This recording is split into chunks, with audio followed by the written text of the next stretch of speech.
At Christmas, my son said I wasn't welcome anymore, so that night I changed my will. There is a particular kind of quiet that falls over a dinner table when everyone has heard something they wish they hadn't. It isn't silence. Silence is empty. This is a full quiet, a held breath quiet, the sound of 11 people all deciding, in the same half second, to look down at their plates and pretend. I have heard that quiet exactly once in my life, and it was at my own son's Christmas table, the moment after he looked at me across the roast and the candlelight and the faces of my grandchildren and said, "You're not really welcome here anymore, Dad." I should tell you how the evening had gone up to that point, because it did not come out of nowhere, though it came out of nowhere for me. It had been a strange, cold Christmas from the moment I arrived. I had brought presents for the grandchildren, wrapped clumsily by my own hands, because Helen used to do the wrapping, and I was still learning, 2 years on, all the small things she used to do that I'd never had to think about.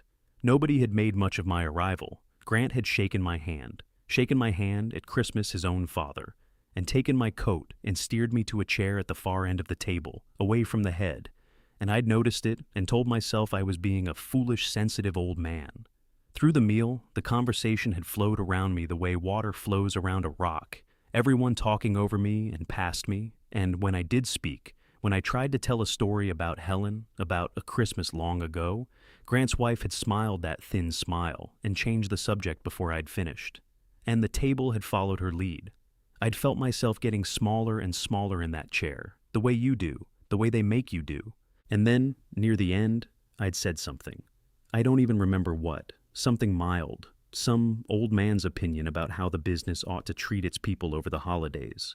And Grant had set down his fork, and something had crossed his face, some final decision, and he'd looked at me down the length of that table with all those faces between us, and he'd said it. He didn't shout it. That's the thing I keep coming back to. He said it the way you'd mention that it looked like rain, or that the gravy needed salt. Mild, reasonable, a little tired even, as though I were the one being difficult by continuing to exist in his dining room. "You're not really welcome here anymore, Dad." And then he picked his fork back up and cut another piece of meat, and the candle flames leaned and straightened, and my daughter-in-law found something fascinating in her water glass, and my daughter Diane looked at her husband, and her husband looked at his phone, and my grandson Ethan, 17 years old and the only one at that table with the courage God gave a rabbit, went pale and opened his mouth and then closed it again. Because he was 17 and it was his father who'd spoken, and what is a boy of 17 supposed to do with a thing like that? Nobody said, "Grant, that's an awful thing to say." Nobody said, "Dad, he doesn't mean it." Nobody said anything at all. 12 people at a Christmas table, my family, the people I had fed and housed and put through school and set up in life, and not one of them made a sound. They just pretended not to have heard. And in that full, held-breath quiet, I understood something that all my 76 years and all my hard-won judgment of men had somehow failed to teach me until that exact moment, that I was alone at that table, that I had been alone at it for a long time, and that they were counting on me being too old, too grief-worn, and too soft to do anything about it. I want to tell you what I did, because I think it matters, and because I have watched grown men fall to pieces over less. I did not throw my napkin down. I did not stand up and make a speech. I did not weep, though I will tell you honestly that there was a pressure behind my eyes that took everything I had to hold. What I did was this. I finished my dinner. I ate every bite of the roast and the potatoes and the green beans that my daughter-in-law had cooked, and I did it slowly, and I did it with my back straight, because I was raised by a hard woman in a hard time, and she taught me that a man does not let other people decide when he's finished eating. And when I was done, I laid my fork and knife across the plate the way Helen always taught me, the way my late wife would have wanted, and I folded my napkin, and I stood, and I said, "Thank you for dinner. It was very good." And I looked at my grandson Ethan, and I said, "Merry Christmas, son."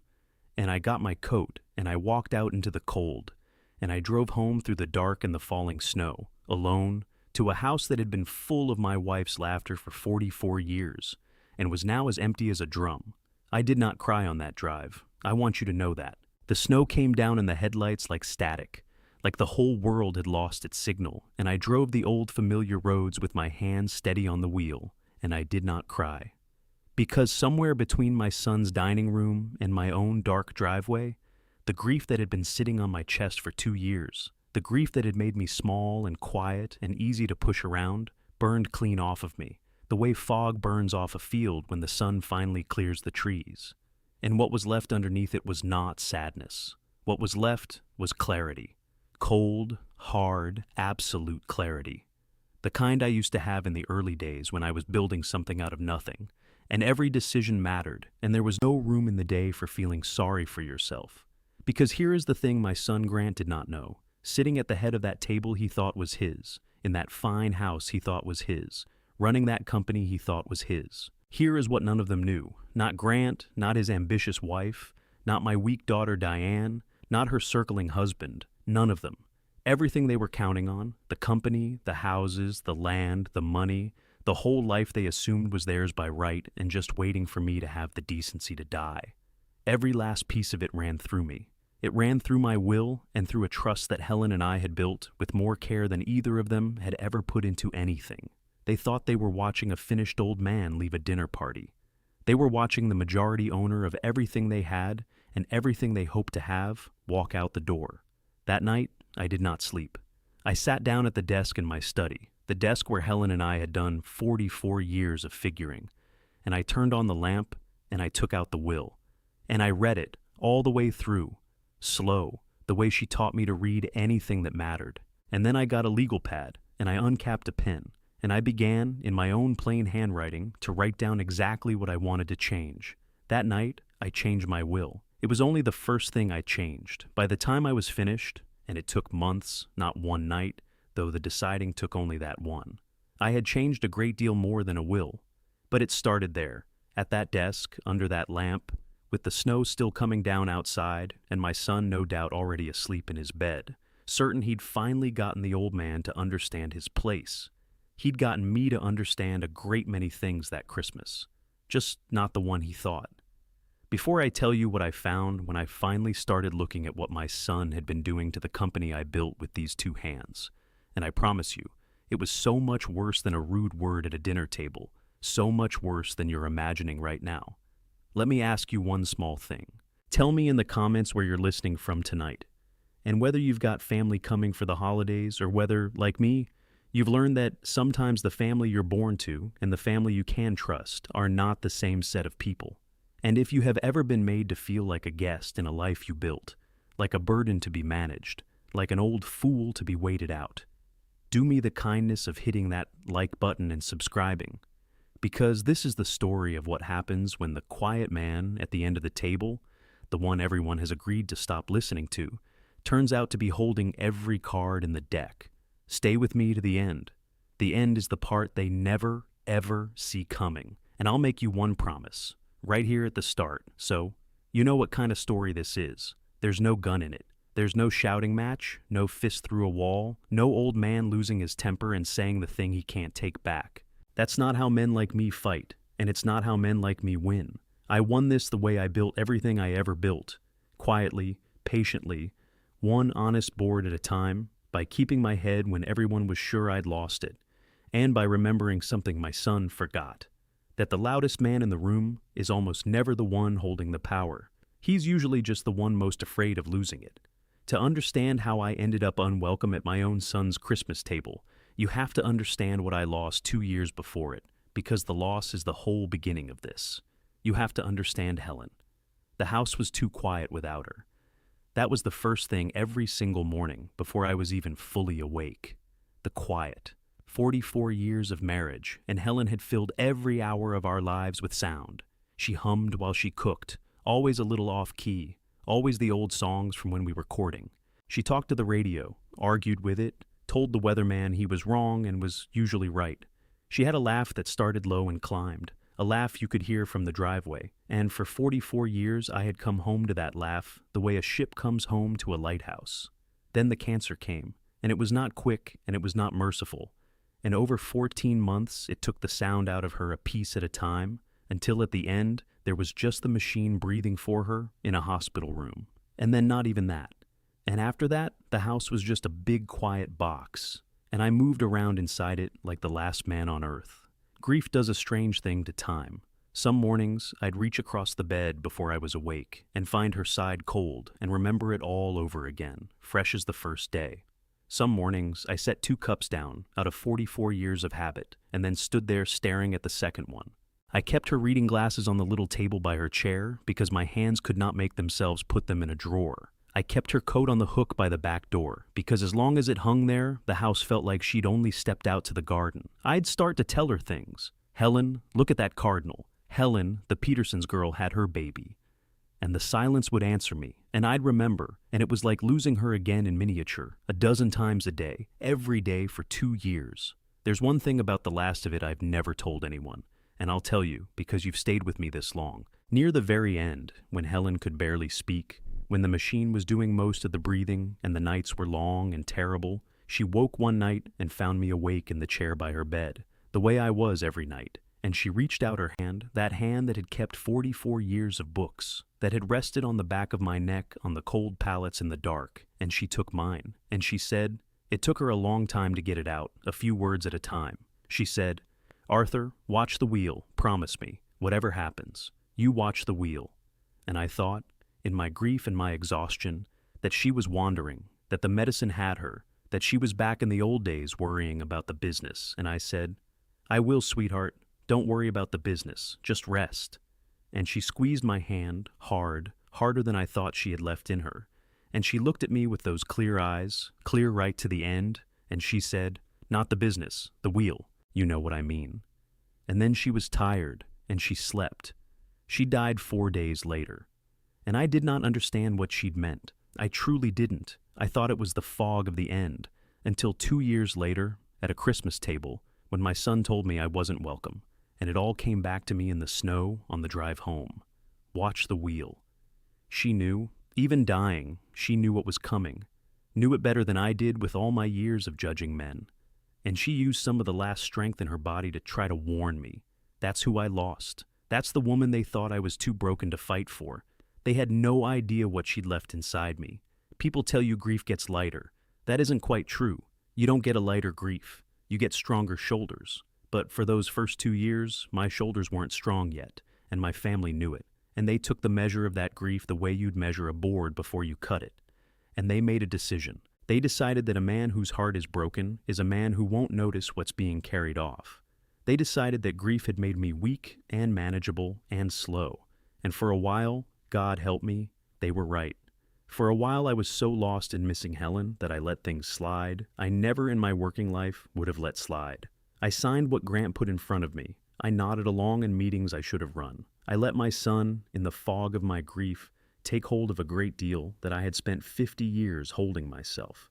What none of them understood, because none of them had ever loved anyone the way I loved Helen, is that a broken heart doesn't make you blind. Not forever. Sometimes it's the only thing that finally makes you see. And there's a truth that none of them, in all their scheming, ever accounted for. When you have already buried the one person you would have died to protect, you run out of fear. A man with nothing left to lose is the most dangerous man in any room. They looked at me and saw a grieving old fool. What was actually sitting there, going quiet, going still, going patient, was a man who had stopped being afraid of anything they could do to him. But that was later. In the beginning, there was just the grief and the quiet house, and Helen's coat on the hook, and a family that was, without my really seeing it, coming apart at every seam now that the one person who held it together was gone. Because that was what Helen had done, all those years. The thing I didn't fully appreciate until she wasn't there to do it anymore. Helen held the family together. She was the one who called Grant when he got too big for himself and brought him back down to earth with 3 sentences. She was the one who saw through Diane's husband years before I did and kept a careful, kind, unbreakable eye on him. She was the one who never once gave up on our youngest, Claire, even when Claire and I weren't speaking, even in the years when I was too proud and too stubborn to pick up the phone. Helen was the beam that carried the whole house. And when a load-bearing beam comes out of a house, the house doesn't fall down right away. It looks fine for a while. The cracks come slow, in the plaster, in the corners, where you don't notice them until one day a door won't close and you realize the whole frame has shifted. That's what happened to my family after Helen died. The beam came out, and the cracks came slow, And by that Christmas, the whole frame had shifted so far that my own son could tell me I wasn't welcome, and the house didn't even creak. I've had 2 years to think about whether I should have seen it coming, and here is what I've decided. A good man's blindness about his own children is not a character flaw. It's a form of love. It's the same thing that lets you look at a squalling red newborn and see the finest human being ever born. I looked at my son Grant, and I saw the boy I'd taught to drive a nail, the boy I'd carried on my shoulders through the lumber yard, the boy who'd cried at his mother's funeral. I did not want to see the man he'd become. And so, for a while, I didn't. That's not stupidity, but I'll tell you this. Love may excuse the blindness, but it does not survive the seeing. Once I finally looked, once I finally let myself see all of it, there was no going back to not seeing, and what I saw changed everything. Let me tell you about the company, because the company is the ground everything else in this story is built on, and because you cannot understand what my son tried to do to me unless you understand what he was trying to take. Helen and I started with nothing, and I mean nothing, the kind of nothing that people who've never been poor cannot really imagine. When we married, I had one flatbed truck with a slipping transmission, a rented corner of another man's lumber yard, $1,100, and a back that didn't quit. That was it. That was the whole empire. I was 24 and I knew wood. I knew how to grade it and stack it and price it and how to talk to the men who built things, because I was one of them. But I didn't know the first thing about running a business. Helen did. Helen kept the books at our kitchen table with a pencil and a ledger and a shoebox full of receipts, and she was sharper with a dollar than any banker who ever turned us down. I hauled and I sold and I sweated, and Helen held up everything else. The numbers, the payroll, the taxes, the impossible arithmetic of staying alive one more month. I built the thing you could see. She built the thing that held it up. We called it Bellamy Lumber. And for a long time, it was 1 yard and 1 truck. And the 2 of us and a boy named Walt. We paid in cash on Fridays when we could pay him at all. There were years we ate a lot of cold soup standing at the counter because we couldn't spare the time or the money to do better. There was a winter the truck's heater died, and I ran deliveries with the windows fogging from my own breath. And Helen laughed and said, we were rich in ways money couldn't touch. There was a stretch, I'll never forget it, when a big contractor stiffed us on 4 straight jobs and left us holding notes we couldn't cover. And I sat down one night on a stack of pallets in the dark of that cold yard with my head in my hands, certain it was over, certain I'd failed her. And Helen came out and sat down next to me on those pallets in the cold, and she put her hand on the back of my neck, and she said, Arthur, you built this yard out of nothing once. If it burns down tomorrow, you'll build it again. Nobody can take what's in your hands and your head. And we built it back, note by note, job by job, board by board. I want to tell you about one job, because it says everything about how the thing was built and what it was made of. Early on, maybe our 4th year, a builder called me at 4 in the morning. I still remember the phone ringing in the dark, and Helen turning over, and me stumbling to the kitchen to answer it. He had a crew of 30 men standing idle at a job site an hour away because a supplier had failed him, and if he didn't get a load of framing lumber by 7, he'd have to send those 30 men home unpaid 3 days before Christmas, and he'd lose the job, and maybe his company. He'd called everyone. Nobody would help him. It was Christmas week and nobody wanted the trouble. So he called the little yard nobody had heard of yet, run by a young fellow named Bellamy, on the chance. And I got dressed in the dark, and Helen got up and made coffee and helped me load that flatbed by lantern light in the freezing cold. The 2 of us. No crew, just us. Our breath fogging, our hands going numb. And I drove that lumber an hour through the dark and had it on his site by 6:30. I didn't charge him extra. I charged him the fair price, the same price I'd have charged him on a Tuesday in June.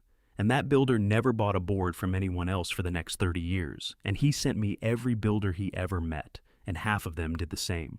That is how you build a company, not with cleverness, not by unlocking value.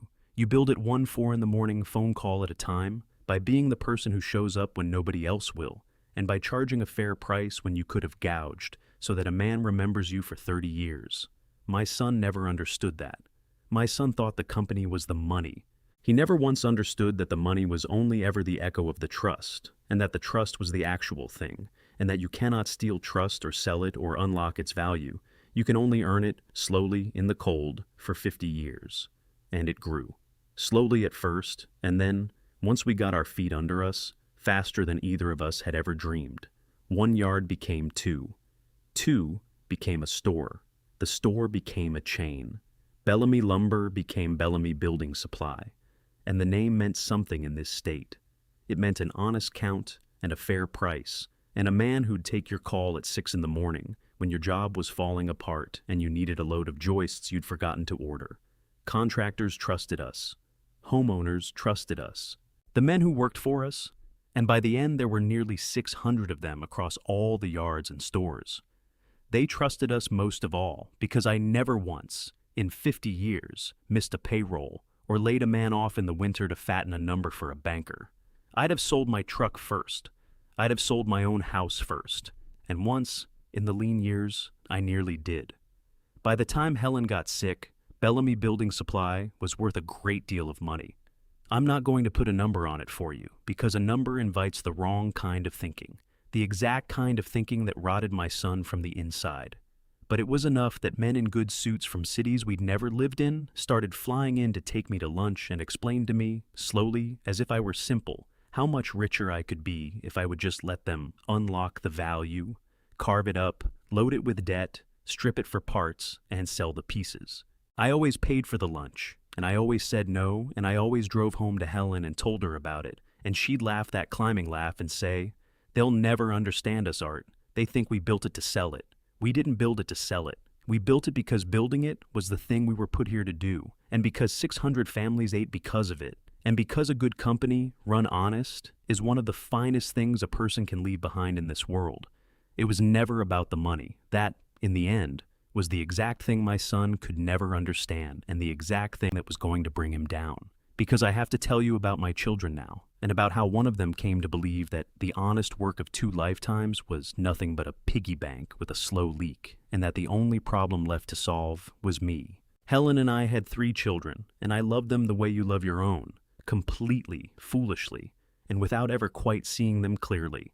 Let me introduce you to all 3, because every one of them has a part in this, and because you cannot judge what happened at that Christmas table until you know who was sitting around it. My oldest is Grant. He came first, and I think being first did something to him that I didn't understand until it was far too late.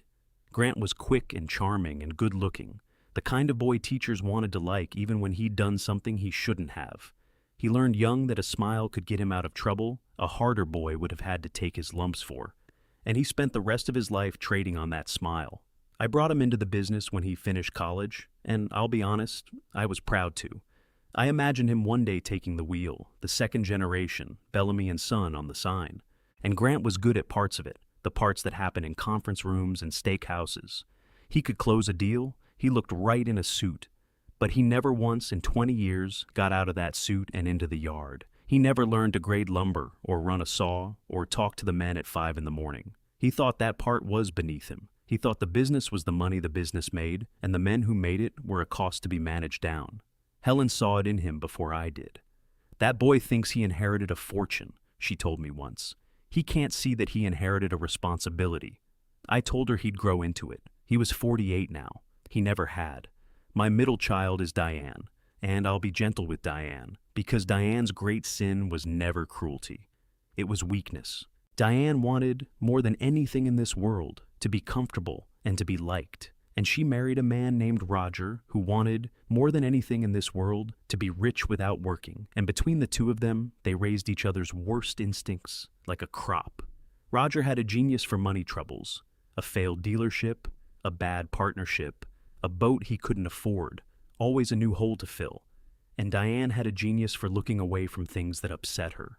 She wasn't the architect of anything that happened to me. But when the time came to choose between her father and her own comfort, between doing the hard right thing and going quietly along, Diane went quietly along. She looked down at her plate at that Christmas table with the rest of them. And a father remembers who looked down at their plate. And then there's Claire, my youngest. And here, I have to tell you the thing I'm most ashamed of in this whole long story. More ashamed of than any word my son ever said to me, because this one was my own doing. Claire was the best of my 3 children, and I drove her away, and it took me far too long to understand why. Claire was like Helen. She had Helen's eyes, and Helen's spine, and Helen's way of seeing straight through a person to what they actually were. She came into the business young, like Grant, and she was better at it than Grant ever dreamed of being. She got out in the yard. She learned the men's names and their kids' names. She could grade a load of lumber and run a register and settle a dispute between a foreman and a customer without either of them going away angry. The men loved her. I loved her. And then, about 8 years ago, something happened between us. It happened slowly, and it happened around Grant. And at the time, I could not for the life of me understand it. Claire started telling me things about Grant, that he was cutting corners, that he was moving money in ways she didn't like, that he surrounded himself with people who told him what he wanted to hear. And Grant, in his smooth and reasonable way, started telling me things about Claire, that she was jealous, that she was undermining him, that she couldn't stand not being the favorite, that she was, and I'm quoting my son here, emotional and unstable and bad for morale. And God forgive me, I believed the smooth one over the sharp one, because the smooth one flattered me and the sharp one told me hard things I didn't want to hear. There was a terrible fight. Words were said, by me, that a father should never say to a daughter, and Claire left. She left the company, she left the state, she went and became a nurse 2,000 miles away, and for 8 years we spoke maybe 3 times a year, stiff and careful. 2 people who love each other, standing on opposite sides of a canyon that one of them dug. Helen never gave up on Claire. Helen flew out to see her twice a year, every year, and never once made me feel good about the fact that I didn't go.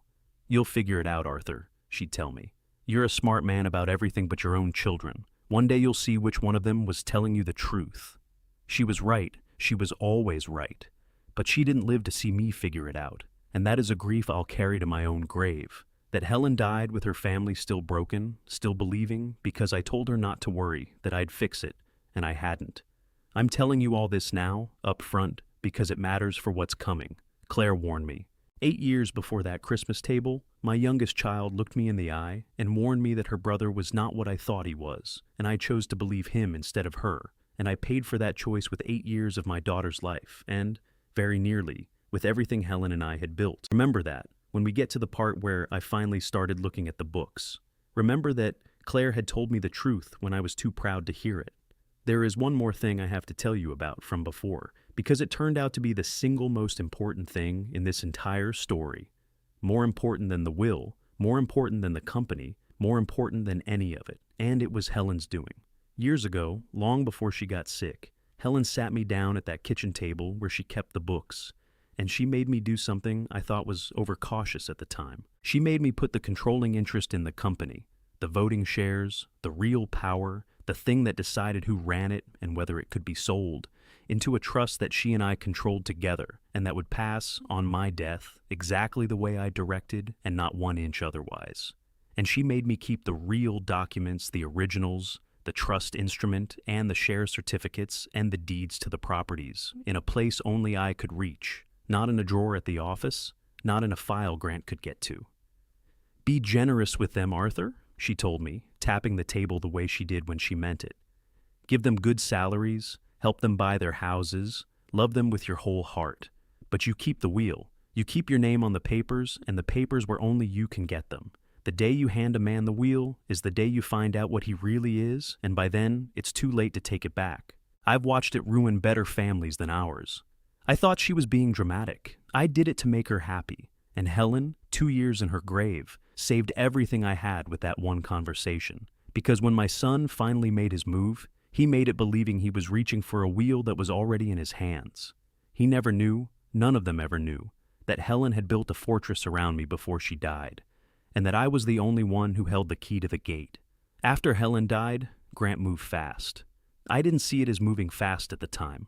I saw it as my son stepping up in a hard hour, and I was grateful for it, because grief had knocked the legs out from under me, and someone had to keep the doors open. But looking back, with clear eyes, I can see it for what it was. My son had been waiting a long time for the one obstacle he couldn't charm to be gone, and the moment his mother was in the ground, he moved. It started with kindness, the way these things always do. "Dad, you shouldn't be worrying about the quarterly numbers right now. You just lost Mom, let me handle it. Dad, why don't you take some time, go up to the lake, we've got things covered here. Dad, You've earned a rest, you built all this. Let the next generation carry the weight for a while. And I let him.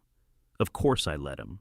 I was 74 and my wife was dead, and every board meeting was held in the same conference room where Helen used to sit, and her empty chair was more than I could look at some mornings. So I let Grant carry the weight.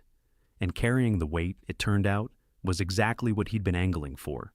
Because the man who carries the weight is the man whose hands are on everything. Within a year, he'd installed his own people. A new chief financial officer named Doug Farrell, a slick, soft-handed man Grant brought in from outside, who looked at me the way you'd look at a piece of old furniture you were waiting to inherit so you could sell it. New faces on the management team, Grant's faces, men who owed their jobs and their loyalty to Grant and not to the company or to me. The old hands, the men and women who'd built the place alongside me, started getting pushed toward the edges, or pushed out entirely with a package and a handshake. Frank Sorensen, who'd been my controller for 30 years, who knew where every dollar in that company had ever been, and was as honest as the day is long. Grant moved Frank into a windowless office and around a corner, and stopped inviting him to the meetings that mattered. I noticed, and I told myself it was just the new generation finding its feet, just change, just the natural way of things. I told myself a lot of comfortable lies that first year, because the truth was too much to carry on top of missing Helen, and all the while, gently, patiently, the pressure. It didn't announce itself. It arrived dressed as concern and wearing the language of estate planning. Grant started bringing around a lawyer I didn't know, a smooth young man named Curtis Lyle, and the two of them would sit in my study and talk to me, slowly, about simplifying things, and getting ahead of the tax exposure, and making the transition clean so that I wouldn't leave a mess for the kids. And every one of those conversations ended the same way, with a document and a pen and a place for me to sign. Just a formality, Dad, just to make things easier. You don't need to read the whole thing. It's very technical. Curtis and I have gone through it. You can trust us. Just sign here. Sign here, don't read it. Trust us. I'll tell you what saved me in that first year, before I even knew I needed saving. It was Helen, not her advice this time, though God knows that saved me later. It was just her. It was the fact that every single time one of those documents came out, some part of me heard her voice. That exact tone she used at the kitchen table. Tap, tap, tap. You keep your name on the papers, Arthur. So I did a thing that drove Grant quietly crazy, though he was always too smooth to show it. I took the documents, I thanked them, and I said, every time, in the fog-headed voice of a grieving old man, I'll look these over and get them back to you. And then I put them in a drawer, and I didn't sign them, not one. For over a year, Grant put paper in front of me, and I put it in a drawer. And I let him think it was grief and confusion and old man forgetfulness, when the truth was that some stubborn, half-asleep part of me, the part that still had Helen's hand on the back of its neck, would not, could not, pick up that pen. Grant grew impatient. You could see it, if you knew where to look, under the smooth. The lake house suggestions got firmer. Maybe I should think about moving up there permanently. It'd be so peaceful, so much easier to manage than the big house. The comments about my memory got more frequent and more public, always delivered with a sad little laugh in front of other people. Dad's been a little foggy since Mom passed. We're keeping an eye on him. He said it to the management team. He said it to the board. He said it, I would later learn, to a great many people whose belief in my incompetence he was carefully, deliberately cultivating, the way a man cultivates a crop he intends to harvest. He was building a case. He was building the case that Arthur Bellamy was a sad, declining old man who could no longer be trusted with his own affairs. And he was building it a comment at a time, a sad laugh at a time, for the day he'd need it. There was one moment, about 6 months before that Christmas, that I should have understood and didn't. There was a company dinner, an anniversary of the founding, a night that had always, for decades, been mine. A night when I'd stand up and thank the people and tell the old stories and remind everyone what we were and why it mattered.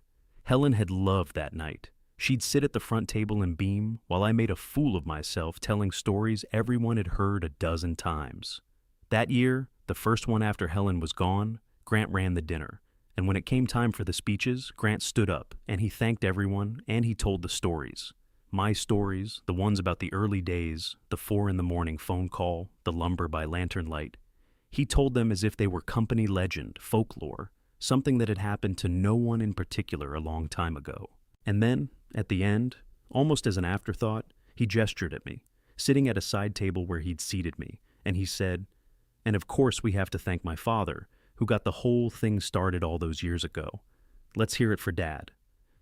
And the room clapped, warmly enough, but it was the clapping you do for a portrait on a wall, for a founder in a frame, for someone who used to matter, got the whole thing started all those years ago.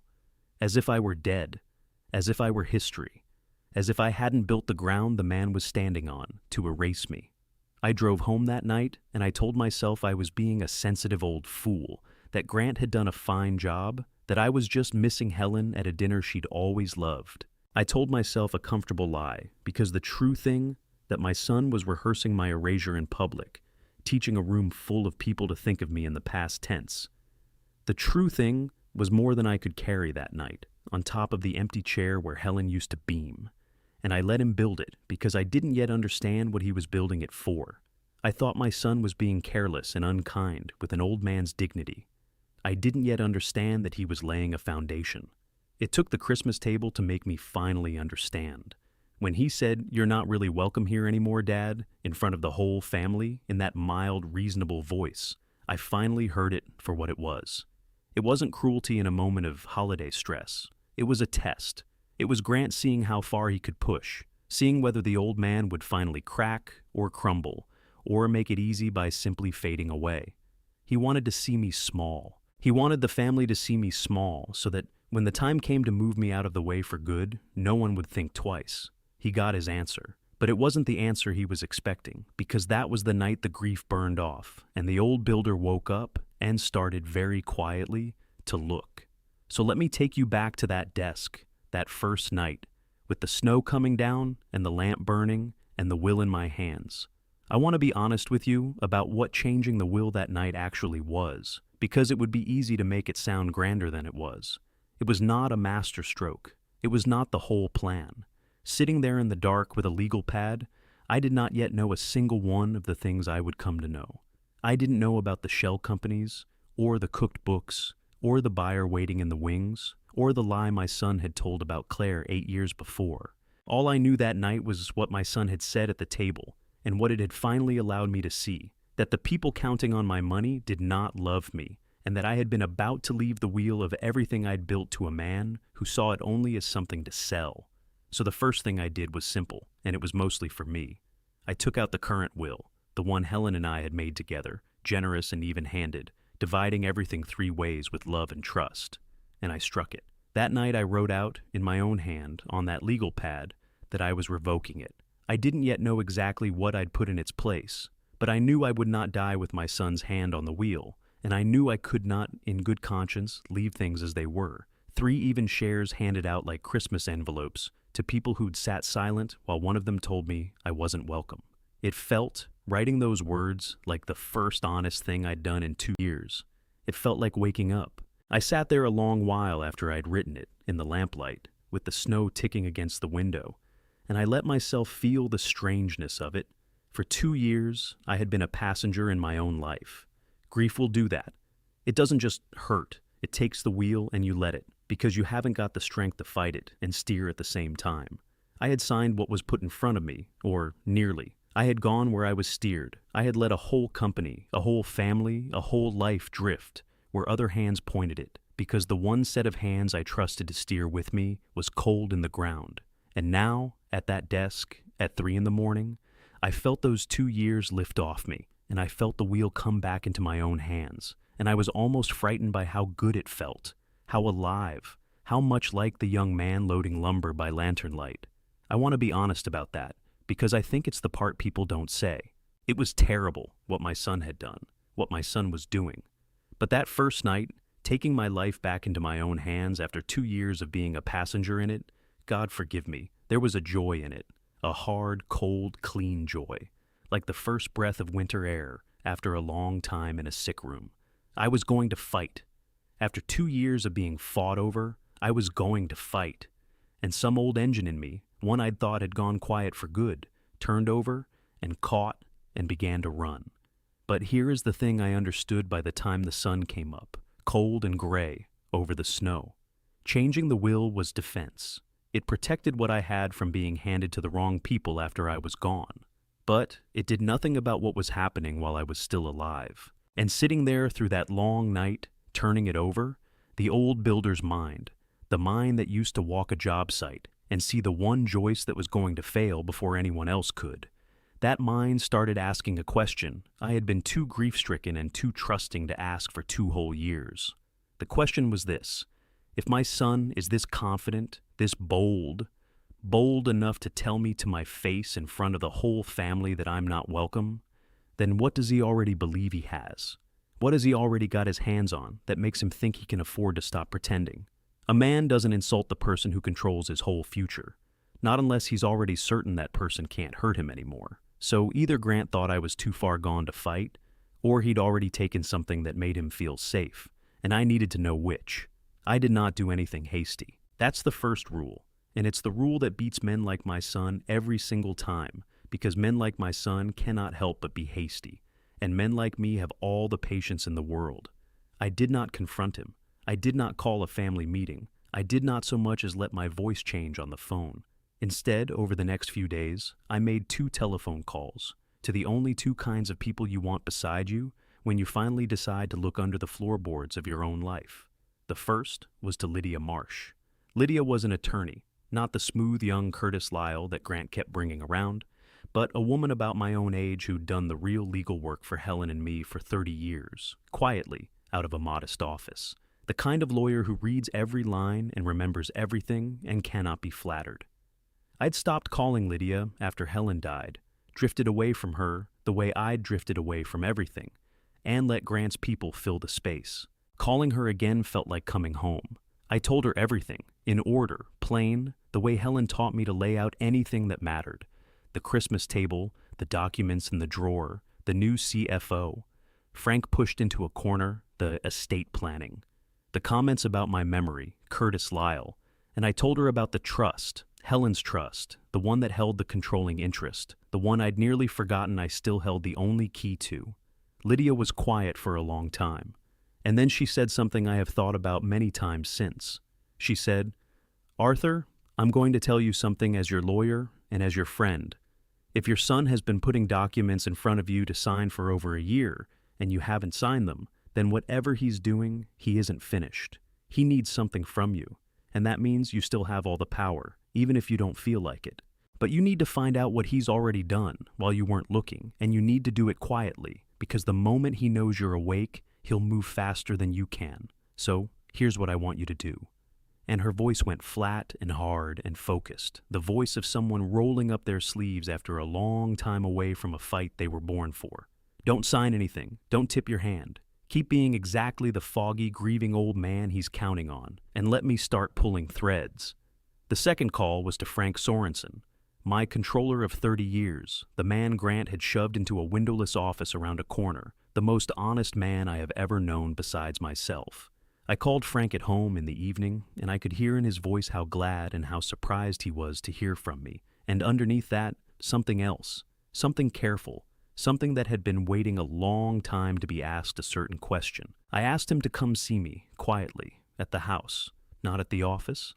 And when he came, and we sat in my study with the door closed and 2 glasses of the good whiskey I save for people who deserve it, I asked straight, "Frank, you've been in that company 30 years.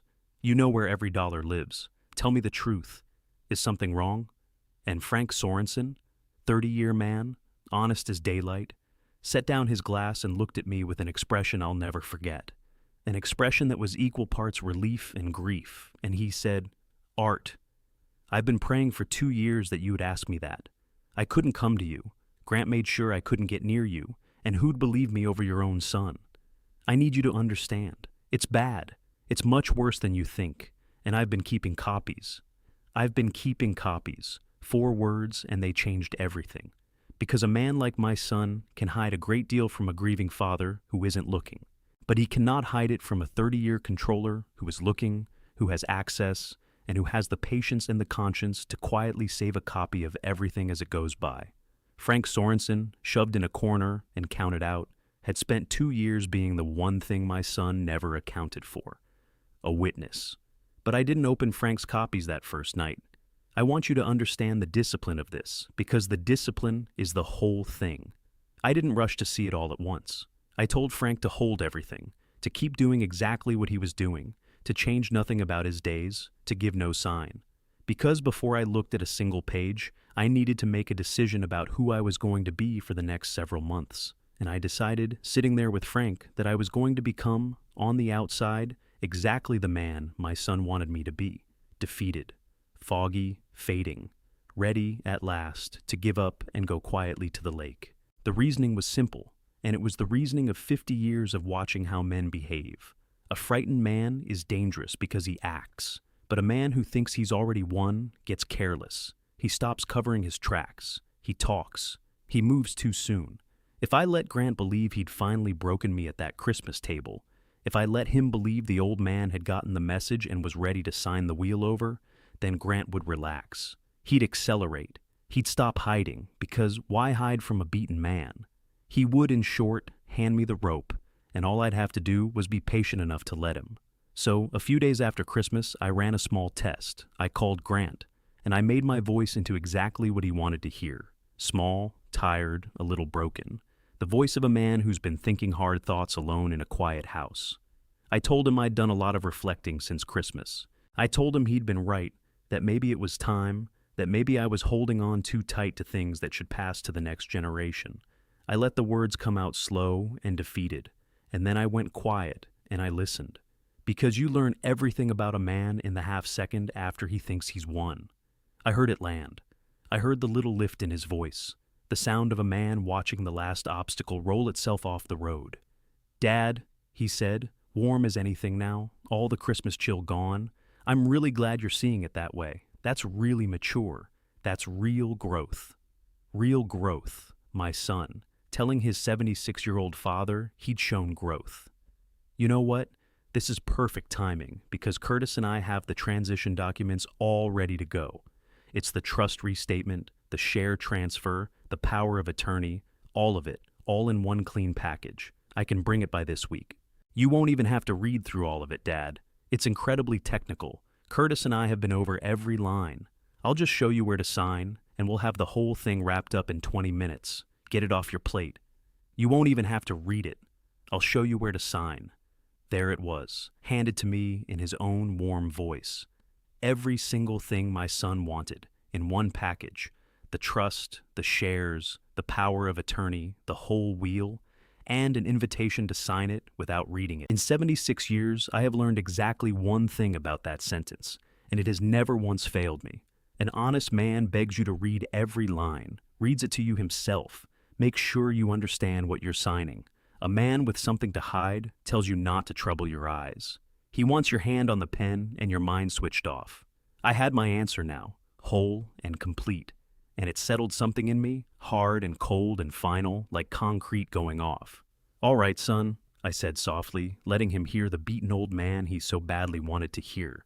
"That sounds fine, bring it by, but go easy on your old dad. My eyes aren't what they were, and it takes me a while these days. There's no rush, is there?" And Grant, magnanimous in victory, told me of course. No rush, take all the time I needed, he'd have Curtis get everything perfect. He told me he loved me. He hadn't said that in a long time, and hearing him say it then, in that moment, as a lubricant to grease the taking of everything I owned, was one of the loneliest things I have ever felt.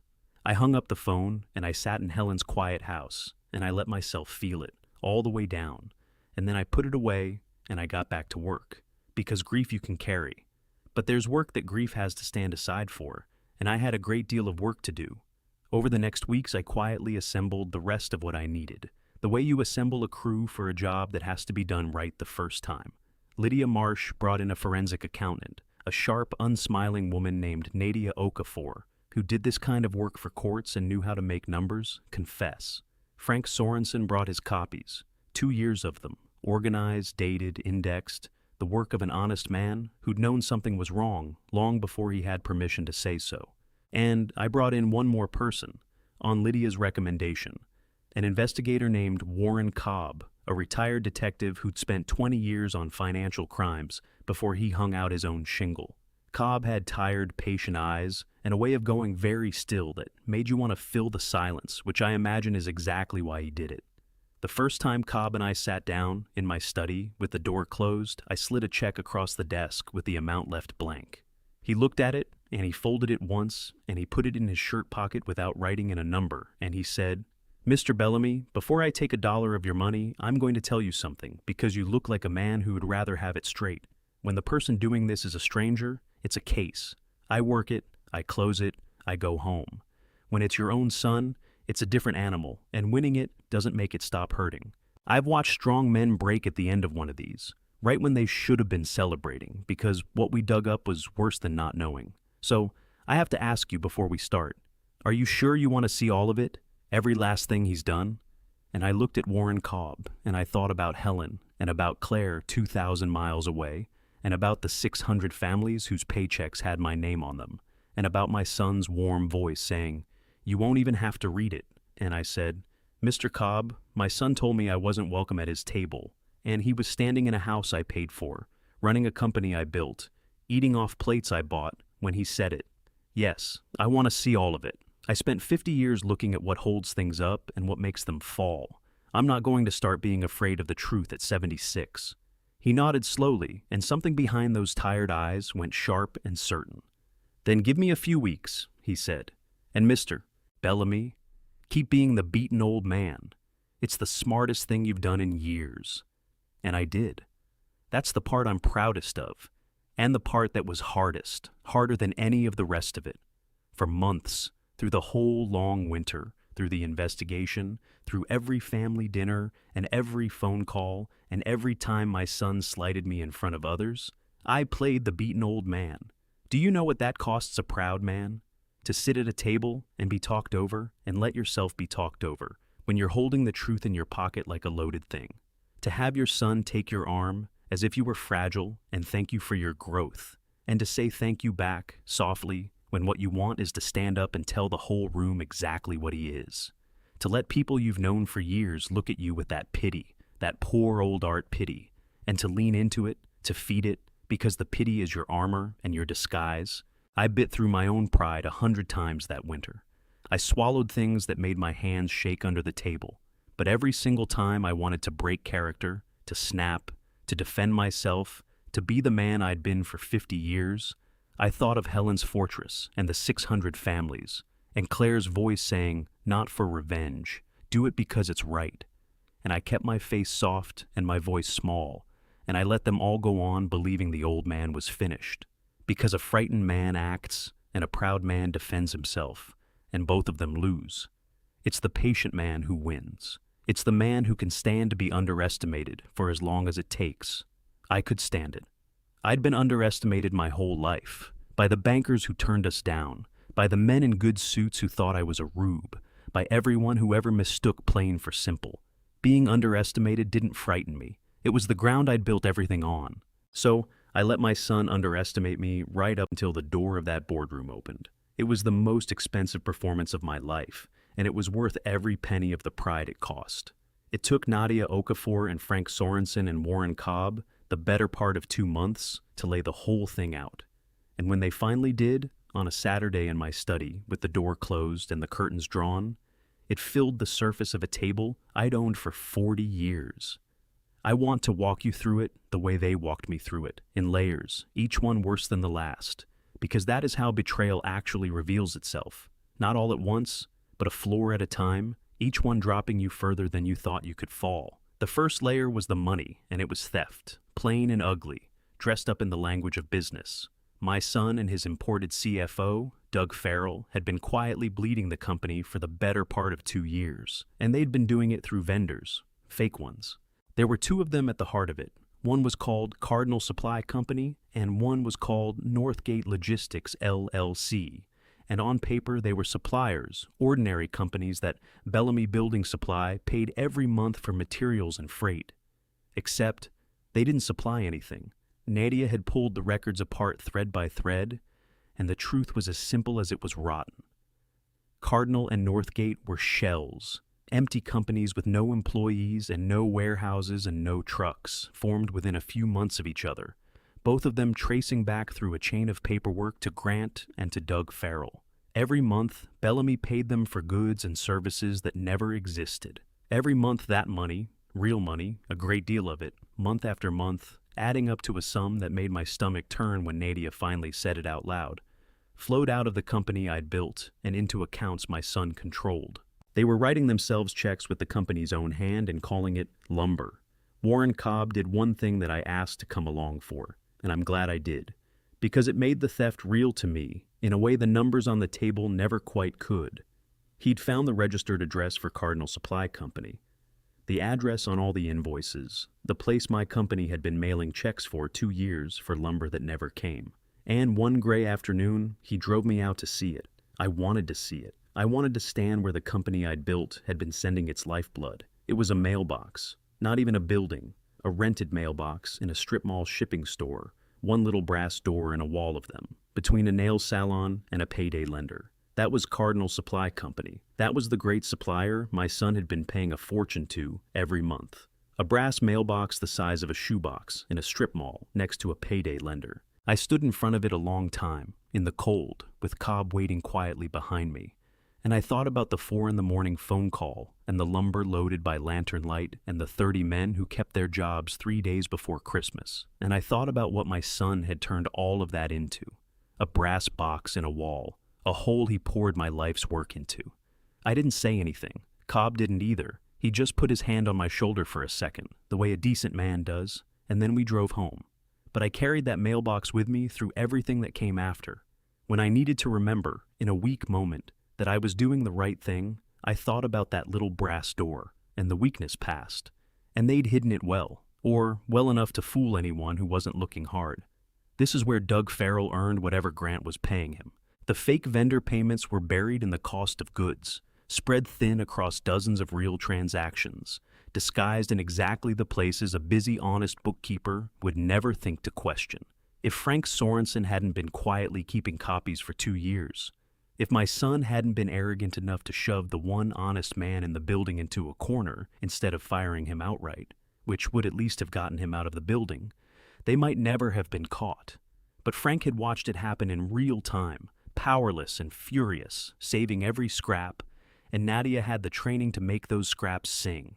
Between the two of them, they didn't just suspect it, they could prove it. Every dollar, every date, every shell. The second layer was worse, and it was worse in a way that reached right down into my chest and closed a fist around my heart. It was the dates. Because when Nadia laid the timeline of the theft out flat on the table, and I followed it back to the beginning, back to the very first payment to that first shell company, I found myself looking at a date I knew. A date I will know until the day I die. The first payment to Cardinal Supply Company, the first dollar my son ever stole from the company his mother and I built, was dated to the same week Helen got her diagnosis. Frank was the one who put the first invoice in front of me. He'd kept it, the very first one, the first payment to Cardinal Supply Company. Kept a copy of it for 2 years in a folder at home, and he slid it across my table with a hand that wasn't quite steady, and he said quietly, "I want you to see the date on this one yourself, Art. I've been carrying it around for 2 years, and I couldn't tell a soul. I need you to see it." And I looked at it, and I saw the date. And Frank, 30-year man, honest as daylight, watched my face, and he said, in a voice thick with something he'd been holding a very long time, "I was there the day you told us all about Helen. In the break room, you could barely get the words out. And that same week, Art, this went out. I've known that for 2 years. I've had to sit in meetings with him for 2 years knowing that. Do you understand why I couldn't come to you? Who would have believed me? Your own son, and me with a grudge because he'd shoved me in a closet. I'd have looked like a bitter old man making things up. So I kept the copies. I kept every copy. And I prayed you'd wake up before it was too late. And I got up, and I came around the table, and I took that honest man by the shoulders, and I said, 'You did right, Frank. You did exactly right. You kept the wall standing when nobody else would. I'm awake now, and I'm never going to forget who kept the copies in the dark. I made them stop and check it. I made them go back and be sure, because I could not believe it. I did not want to believe it. I wanted it to be a coincidence, a nothing, a trick of the calendar. But it wasn't. That week, The week a doctor sat Helen and me down in a small beige room with a box of tissues already on the table and used the word aggressive. The week the floor dropped out of our whole lives. The week I held my wife's hand under the table so I wouldn't come apart in front of a stranger. That was the week my son decided the time had come. He'd looked at his mother's death sentence and he had not seen a tragedy. He had seen a starting gun. He had calculated with a calculator, next to the news that his mother was dying, that my grief would blind me and my attention would go entirely to Helen's bedside, and he had chosen that exact week, of all the weeks in a life, to begin robbing us. While I was learning the sound of Helen's failing breath so I could carry it the rest of my life, my son was setting up shell companies. There is a kind of cold in a man that goes deeper than any hatred, and I was looking at the proof of it laid out on my own table, and it aged me 10 years in an afternoon. The third layer was the cover story, the thing that turned simple theft into something like a hunting plan. Because Grant and Farrell knew that stolen money leaves a hole, and a hole gets noticed eventually, even in a big company. So they needed the company to look like it was struggling for honest reasons. Reasons that would make selling it, later, look not like a betrayal, but like a rescue. And so, on top of the theft, they had been quietly, deliberately running the company down, cutting corners that would show up as problems next year, letting good long-term contracts lapse, souring relationships with the best customers by nickel and diming them, the very customers my whole reputation had been built on, treating right, pushing out the experienced people whose salaries looked expensive on a spreadsheet and whose knowledge was the actual engine of the place. They were making my company sick on purpose, so that when the time came, they could point to a sick company and say, sadly, that it had to be sold, that there was no other choice, that they'd done everything they could. They were poisoning the patient so they could collect on the funeral. I sat there and I looked at all three layers, the theft, the timing, the sabotage, and I'll tell you honestly what I felt, because it wasn't what you'd expect. It wasn't rage, not first. First, God help me. I felt a terrible grief for the boy Grant used to be. The boy I carried on my shoulders through the yard, the boy I taught to drive a nail, the boy who cried at his mother's funeral, or who I had thought was crying at his mother's funeral, though now I found myself wondering, sickeningly, what those tears had really been about. I mourned that boy sitting at my table, because the man who set up those shell companies the week his mother got her death sentence had finished killing whatever was left of him. And then the grief burned off, the way it does now, clean and total, and underneath it was the cold, clear thing, the builder's thing, the thing that had put up a company from one truck and a mountain of debt. And I said, Nadia, Frank, this is very good work, but I don't think we're at the bottom yet. A man who plans this carefully doesn't plan to leave me the pieces. Show me what they're planning to do with the company. Show me the exit. And Warren Cobb, who'd been quiet in the corner the whole time, the way he got quiet, leaned forward and said, funny you should ask, Mr. Bellamy, because there's a buyer. There was a buyer. Warren Cobb had found it, working his old contacts, the quiet way he worked. A private equity outfit called Meridian Capital Partners. One of those firms in the good suits who'd been flying in for years to take me to lunch and explain how much richer I could be if I'd only let them carve up the thing I loved. I'd said no to them, and no to a dozen like them, for 30 years. But my son had said yes. Cobb had the trail. Meetings Grant had taken without my knowledge. A non-disclosure agreement signed. Preliminary numbers exchanged, a term sheet that had gone back and forth twice. Meridian was going to buy Bellamy Building Supply. The whole thing, every yard, every store, the name on the sign, the 600 families. And Meridian did exactly what those firms do. They'd load it with debt, sell off the real estate under the stores, squeeze the payroll, gut the pension, run it hard for a few years, and sell the husk, or let it fall over, whichever paid more. The plan wasn't to run my company, the plan was to kill it for parts and split the money, and my son had already agreed to it in principle. He was just waiting on one thing. He was waiting on me, because he couldn't sell it. That was the whole point, the beautiful, brutal thing at the center of everything. The thing my son, in all his arrogance, had never let himself fully reckon with. Grant could steal from the company, he could sabotage it, install his people, push out the honest ones, take meetings with Meridian, sign NDAs, negotiate term sheets. He could do all of it, but he could not sell the company because he did not control it. The controlling interest, the voting shares, the actual power to sell sat in Helen's trust. And Helen's trust answered to exactly one person on this earth. Me. That was why the documents kept coming. That was why Curtis Lyle kept appearing in my study with his technical language and his places to sign. The trust restatement and the share transfer and the power of attorney that Grant kept trying to get me to sign without reading. That was the last piece. That was the key to the last locked door. Grant had picked every other lock in the house, but the door to the vault, the one that actually mattered, only opened with my signature, and for over a year, in the fog of my grief, my stubborn hand had refused to give it to him. He had built his entire scheme on the assumption that eventually the grieving old fool would sign.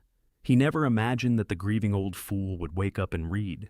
And Lydia Marsh, when she went through those documents Grant had been pushing at me, the ones I'd thrown in a drawer, and the newest clean package Grant had promised to bring by, Lydia went white because they were worse than we'd thought. It wasn't just a transfer of control. Curtis Lyle had drafted them so that signing would not only hand Grant the power to sell, it would also, buried in the technical language on page after page that I wouldn't need to read, release Grant and the company's officers from any claims I might ever bring against them. In plain English, if I'd signed, I wouldn't just have handed my son the company to sell out from under 600 families. I'd have signed away my own right to ever hold him accountable for stealing from it. The document was a getaway car and a pardon in one, and they'd nearly had me sign it, in my grief, a dozen times. But even that wasn't the bottom. There was one more layer, and this one wasn't about money at all. This one was about 8 years of my life, and about the daughter I'd driven away. It was Warren Cobb who found it, and he brought it to me alone, without the others, because he was a decent man, and he understood some things need to land privately. He'd been doing what good investigators do, talking to people, and he'd talked to a few of the old hands who'd been pushed out of the company over the years, people with no reason to protect Grant anymore. And a picture had emerged, a consistent one, told by several people who didn't know each other, about what had really happened 8 years ago when my daughter Claire warned me about her brother, and I chose not to believe her. It hadn't been a misunderstanding. It hadn't been sibling rivalry or Claire being emotional and unstable, the way Grant had told me. Claire had found something. 8 years ago, before any of the rest of it, my youngest child had stumbled onto the very beginning of what Grant was doing. Early, small, the first testing of the waters. And she had come to me to warn me. And Grant had understood in that moment that Claire was the real threat. Not me, the trusting father who wanted to see the best in his golden boy. Claire, the sharp one. The one with Helen's eyes. The one who saw straight through him. So Grant had done something patient and monstrous. He had spent months, quietly, systematically, poisoning me against my own daughter, feeding me stories, twisting things she said, playing on my pride, my ego, my stupid need to be flattered. He had engineered the fight that drove Claire away, engineered it deliberately, as a strategic move, to remove the one person who could see what he was and who I might have believed. He didn't just steal my money. 8 years before he ever set up a shell company, he stole my daughter from me on purpose, and he did it so that he could steal the rest later without her in the way. When Cobb finished telling me that, in my quiet study, I had to get up and stand at the window for a while with my back to him, because there are some things a man cannot let another man watch cross his face. 8 years. 8 years I'd lost with Claire. 8 years Helen had spent flying out to see our daughter alone, twice a year, and coming home, and never once making me feel bad about not going, only saying gently, "You'll figure it out." Helen had died with her family broken because of a lie my son told to protect a theft. And I had believed the lie. I had chosen the smooth liar over my honest child, and I had lost 8 years, and I had lost the chance to reconcile my family while their mother was still alive to see it, all because Grant needed Claire out of the way. I want to tell you that in that moment I felt rage, and I did, eventually. But standing at that window, what I felt first was the purest shame of my life. Because some of this, not the theft, not the sabotage, but the ruin of my own daughter, some of this I had helped him do. I had been his tool. My pride had been the weapon he used against Claire. And I understood, standing there, that before I did anything else, before I brought down a single piece of what my son had built, I had a phone call to make that had nothing to do with money at all. I called Claire that night. It was the hardest phone call of my life, harder than calling the funeral home for Helen. And I'll tell you why. When you call about a death, the worst has already happened, and all you have to do is get through it. When you call your child to say you were wrong, that you failed them, that you believed a liar over them for 8 years, the worst is still in front of you because they might tell you it's too late, and they'd have every right. It was late where she was, but she picked up, and I could hear the wariness in her voice, that careful, braced tone we'd both used with each other for 8 years, the tone of two people who love each other standing on opposite sides of a canyon. "Dad, is everything okay? It's late." And I sat there in Helen's quiet house with the phone in my hand, and all the words I'd rehearsed went out of my head.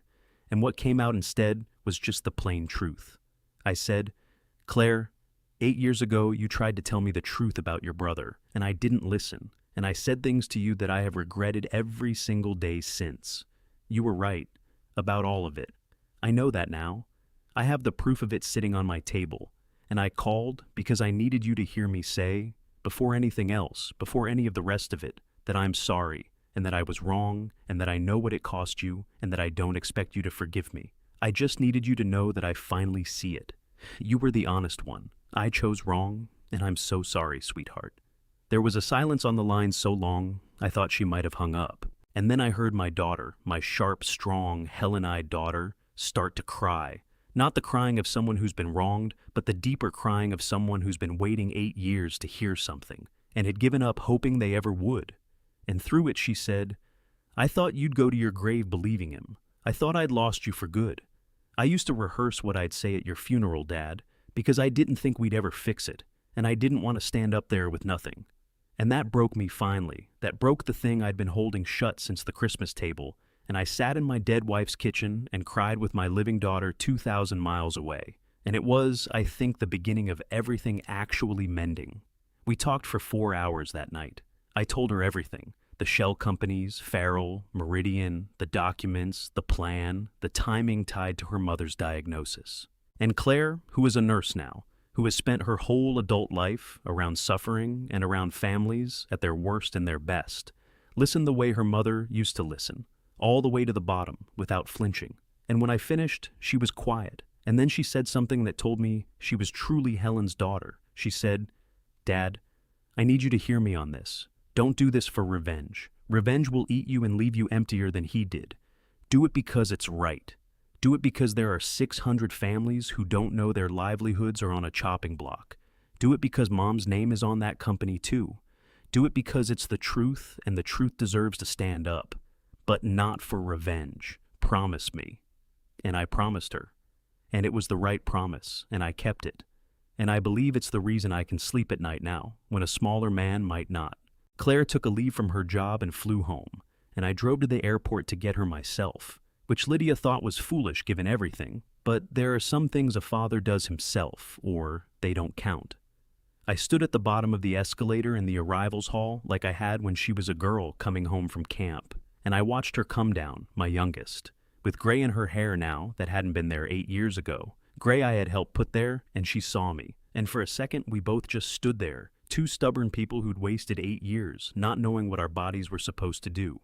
And then she dropped her bag, and she came the last few steps fast, and she put her arms around me, and I held my daughter in an airport for the first time in 8 years, and neither of us said anything at all because there wasn't anything that needed saying that the holding didn't say better. An old man crying in an arrivals hall. People must have thought someone had died. Someone had, in a way. The 8 years had died, right there, and good riddance to them. And having her back in that quiet house, my God, I hadn't known how quiet it really was until it wasn't. She stayed in her old room. She fixed the geraniums on the sill that I'd let die because I couldn't do it the way Helen did. She went through her mother's things with me, the ones I'd never been able to face, and we laughed and we cried, and we found Helen in every drawer. 8 years I'd lost. I couldn't get them back, but I found out something that surprised me, something the grief books never tell you. You can't get the lost years back, but you can make the years you have left worth twice as much if you stop wasting them on pride. Claire coming home was worth more to me than the entire company Grant was trying to steal. I want to be clear about that, because it's the truest thing in this whole story. If I could have had my daughter back and lost every dollar, I'd have taken that trade and thanked God for it. But I didn't have to make that trade, because I was going to keep both. There was one more person I hadn't forgotten, One more thread running through all of this that mattered more to me than money: my grandson, Ethan. Grant's boy, 17 years old, the one at the Christmas table who'd gone pale and opened his mouth and closed it again. Ethan was not his father. I'd known it for a long time, and the more I learned, the more it mattered to me that whatever came down on Grant did not come down on his son. Ethan, you see, was the only one of the whole younger generation who actually loved the company the way Helen and I had loved it. Not the money it made, the thing itself. He'd started coming out to the yards on weekends when he was 14, on his own, without his father's knowledge or approval, and one of the old foremen had quietly taken him under his wing and taught him to grade lumber and run a saw and talk to the men. Ethan could do the things his father had always thought were beneath him. Ethan wanted to do them. He'd asked me once shyly at a family dinner before everything fell apart whether I thought he could ever really run the company someday. Not like Dad runs it, he'd said, and then looked frightened that he'd said it, but like, actually run it, be there, know the guys. And I'd told him yes. I'd told him that was exactly how you run it, and I'd watched his father's face across the table go tight, because Grant had heard, in his own son's question, the one thing he could never abide: the sound of someone who actually cared about the work. I reached out to Ethan quietly, in the weeks after Christmas, careful not to put a boy in the middle of a war with his own father. I didn't tell him what I'd found. I just started spending time with him again, taking him out to the yards, letting him show me what he'd learned, letting him talk. I remember one Saturday in particular. It was bitter cold, and we were out in the main yard, and Ethan was showing me, the man who taught him, how to read a stack of fresh framing lumber for the boards that would warp. And he was good. He picked them the way I'd have picked them, running his eye down the grain, feeling for the tension in the wood, setting the bad ones aside with a sureness that took me back 40 years. And then he said something, not looking at me, keeping his eyes on the lumber the way boys do when they're saying something that matters and don't want to be watched saying it. He said, "Grandpa, can I ask you something?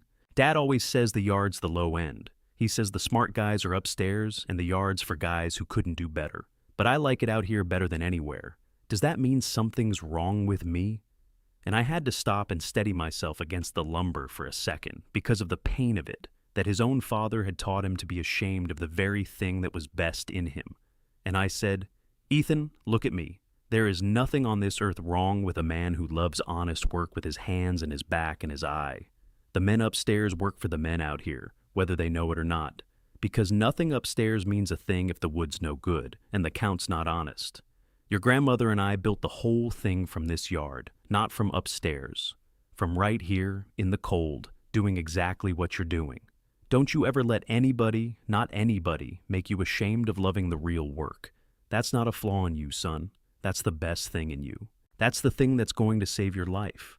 And he looked at me, and something eased in his face. Some knot his father had tied in him, and he nodded, and he went back to the lumber, and he stood a little straighter. I think about that Saturday a lot. I think it may have mattered more than anything else I did in this whole long story.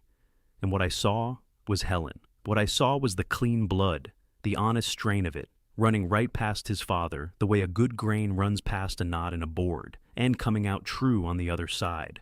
Whatever I did to Grant, I resolved, I would not let it touch Ethan. The boy would be protected. The boy would, if he wanted it, and if he earned it, someday have the thing his father tried to sell. Because that is what you do with a legacy worth having. You don't hand it to the one who wants the money. You give it to the one who loves the work. While I was quietly rebuilding my family and quietly building my case, my son was doing what arrogant men always do when they think they've won. He was getting careless. Overconfidence is the crack that brings the whole wall down.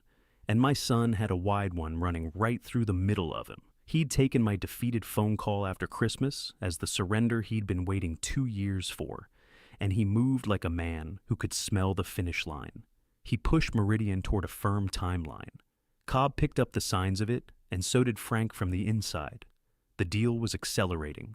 The buyer wanted to close in the spring, and Grant had begun, very quietly, to prepare the ground. He scheduled a special meeting of the board of directors for a date in March, framed of course as a routine strategic session, but Frank knew better. It was to be the meeting where Grant laid out the difficult reality of the company's finances, the reality he himself had manufactured, and made the case that a sail to Meridian was the responsible, even the noble, thing to do. He was lining up the votes, he was preparing the story, and he did something else, something that told me more about my son than all the financial records put together. He stopped bothering to hide his contempt. Now that he believed I was beaten, he didn't see the need to keep up the pretense of the loving son. The mask, which had never fit him well, came all the way off. He started treating me, in front of others, like a piece of the furniture that had been promised to him. At what was supposed to be a family dinner at Diane's, I went because a beaten man goes, and I was still playing beaten. Grant talked about streamlining the family's holdings and getting Dad settled somewhere more appropriate, as though I weren't sitting 3 feet away.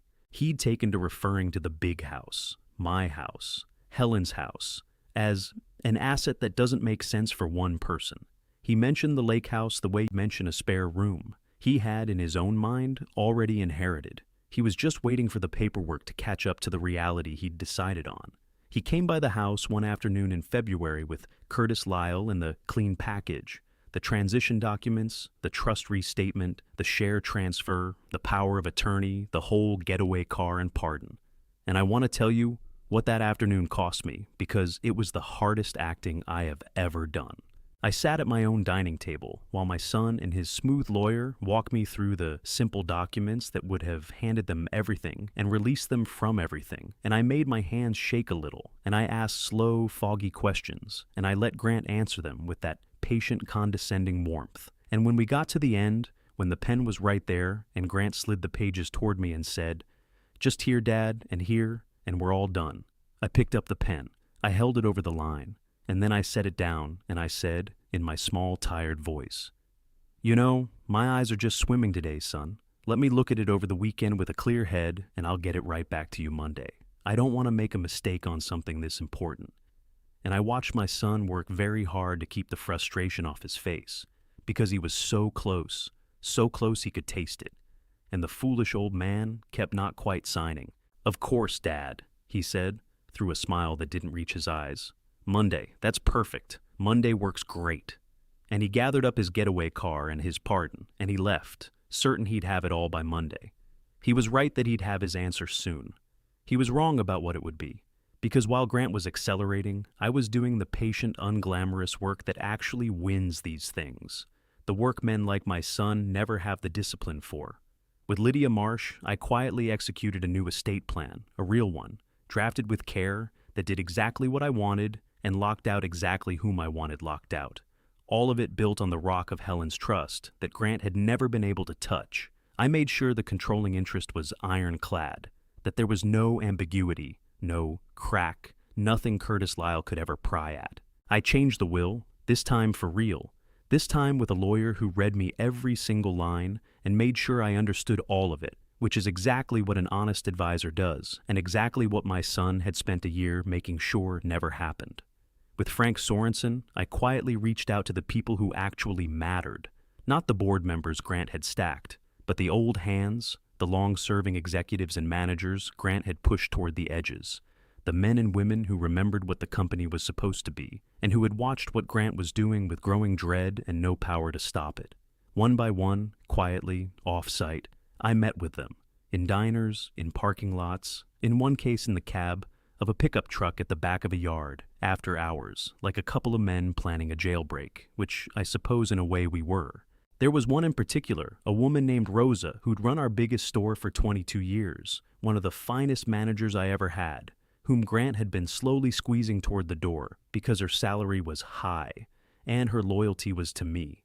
I met Rosa in a diner off the highway, and when I told her, carefully, that I knew what had been happening and that I was awake now and that I meant to set it right, this tough, proud woman who I'd never once seen so much as blink put her face in her hands and wept, right there in the booth, and said, "I thought you'd given up. We all thought you'd given up.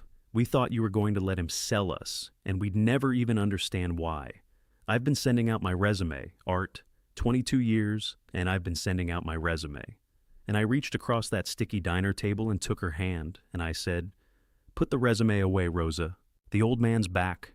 And I found that same thing, that same grief, and that same relief in face after face, all across the company. Good people who'd watched the ground go bad under their feet and thought they were alone, thought the founder had abandoned them, thought there was nothing to do but wait for the end. I wasn't rounding up votes the way Grant was rounding up votes. I was doing something Grant could never do, something that can't be bought or maneuvered or faked. I was reminding the good people who they were and telling them they weren't alone. And I found what I'd hoped to find. They were loyal to the company and to Helen's memory and to me, and they were sick to their stomachs about Meridian. I wasn't rounding up votes the way Grant was rounding up votes. I was doing something Grant couldn't do, because it can't be bought or maneuvered. I was reminding the good people who they were and telling them they weren't alone and that the old man wasn't as beaten as he looked. And with Nadia Okafor and Lydia Marsh and Warren Cobb, I did the last and most serious thing. I took the whole picture. The shell companies, the stolen money, the forensic accounting, Frank's 2 years of copies, the Meridian Trail, the deliberate sabotage, and I brought it to the people whose job it is to care about that sort of thing. Stealing from a company through fake vendors isn't a family disagreement. It's a crime. It's fraud. It's embezzlement. It's a whole stack of felonies with real names, and the authorities take them seriously, especially when the victim is a company that employs 600 people and the thief is the man entrusted to run it. A detective from the Financial Crimes Unit, a sharp and careful woman named Ramirez, spent weeks walking through everything Nadia and Frank had assembled, verifying every step. And at the end of it, she had what she needed. She had the evidence. She had the pattern. She had my son and Doug Farrell dead to rights. And she had, like everyone who came into this thing, a certain quiet interest in being present when the truth finally got said out loud. Everything was in place. The new estate plan, signed and sealed. The loyal people, awake and ready. The evidence, complete and verified. The law, informed and waiting. All that was left was to choose the moment and the room. And I knew exactly what room. My son had scheduled a board meeting for March to sell the company his mother and I built.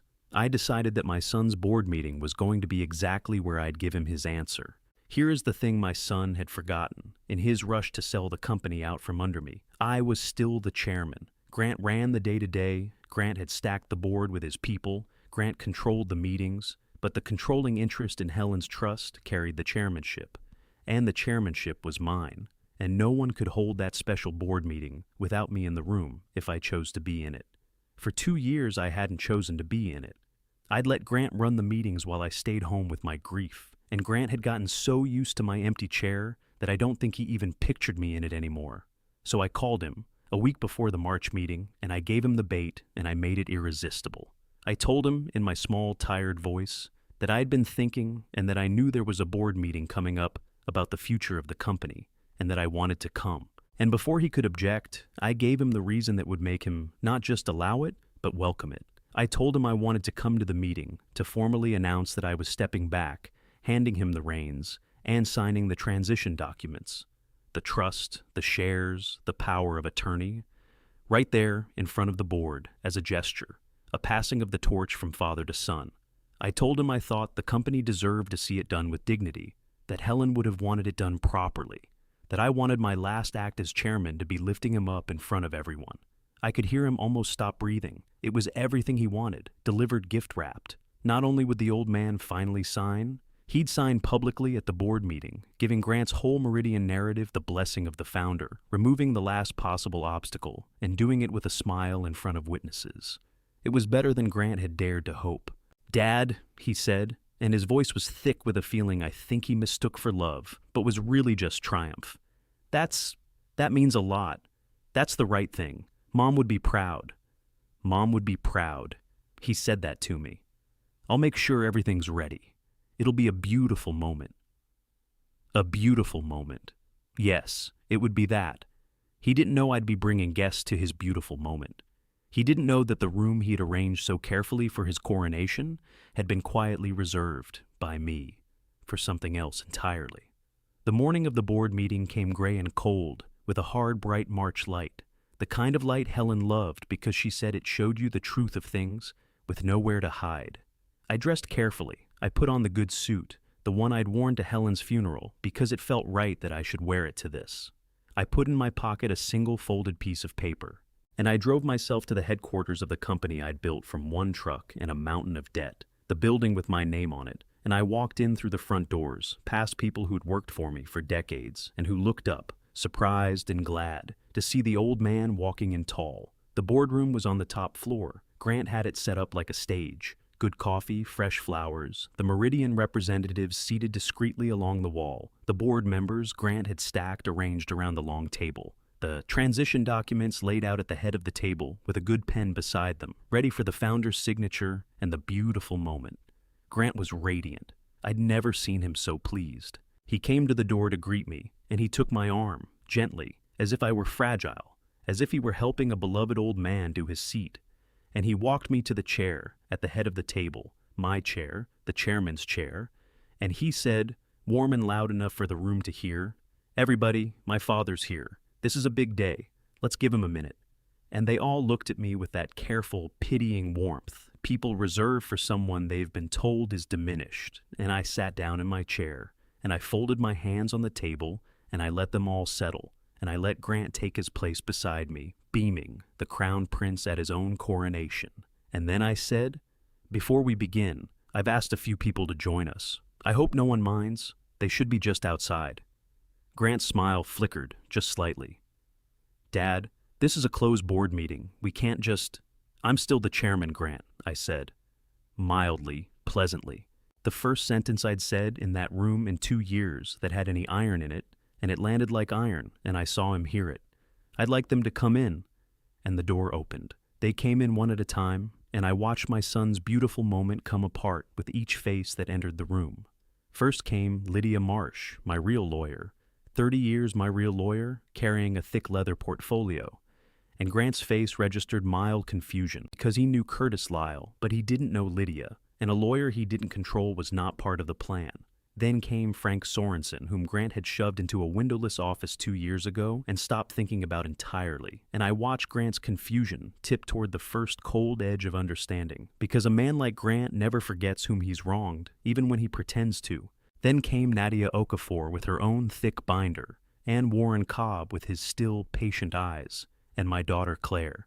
And at the sight of Claire, 2,000 miles from where he'd banished her, standing in the doorway of his coronation, with her mother's straight spine and her mother's unflinching eyes, my son actually stood up out of his chair. "What is this?" Grant said. It wasn't a question. The warmth was gone from his voice entirely now, and the room had gone very still, that full, held-breath quiet I'd heard once before, at his Christmas table. Only this time it wasn't falling over me. This time it was falling over him. "Sit down, son," I said, quietly. I have never in my life needed to raise my voice to be heard, and I did not raise it now. "We're going to have the meeting, just not the one you planned. Sit down." And there was a moment, I'll remember it always, where Grant looked at the door, at the transition documents, at the Meridian people along the wall, at the board members he'd stacked, calculating, always calculating, trying to find the angle, the smile, the reasonable thing to say that would get him out of this, the way a smile had gotten him out of everything his whole life. And he found nothing. And he sat down. "Lydia," I said, "would you begin?" And Lydia Marsh opened her portfolio, and in a flat, clear, merciless voice, she began to read. She read the trust first, Helen's trust, and she read it plainly, so every person in that room understood a fact that my son had spent 2 years hoping no one would examine too closely. That the controlling interest in Bellamy Building Supply, the power to sell it or not sell it, to run it or gut it, belonged to Arthur Bellamy and to no one else, and had never once belonged to Grant, no matter what Grant had let this room believe. She read the chairmanship. She established in about 90 seconds that every person at that table who thought they were there to approve a sale was in fact there at the pleasure of the old man they'd been told was diminished. I watched the board members start to shift in their seats. I watched the Meridian people along the wall begin, very slightly, to sweat. Then Lydia nodded to Frank, and Frank Sorensen, my honest controller of 30 years, the man my son had counted out, stood up. He had spent 2 years unable to speak, powerless, keeping his copies in the dark and praying someone would ask. Now someone had asked, and Frank read the money. He read it the way an honest man reads a hard truth, steadily, without drama, letting the facts do the cutting. He read the payments to Cardinal Supply Company month by month, a company that had never supplied a single board of lumber. He read the payments to Northgate Logistics, LLC, a company that had never moved a single load of freight. He read the totals, and when he read the totals out loud, a sound went through the room, because the totals were enormous, and every person at that table did the same math at the same time.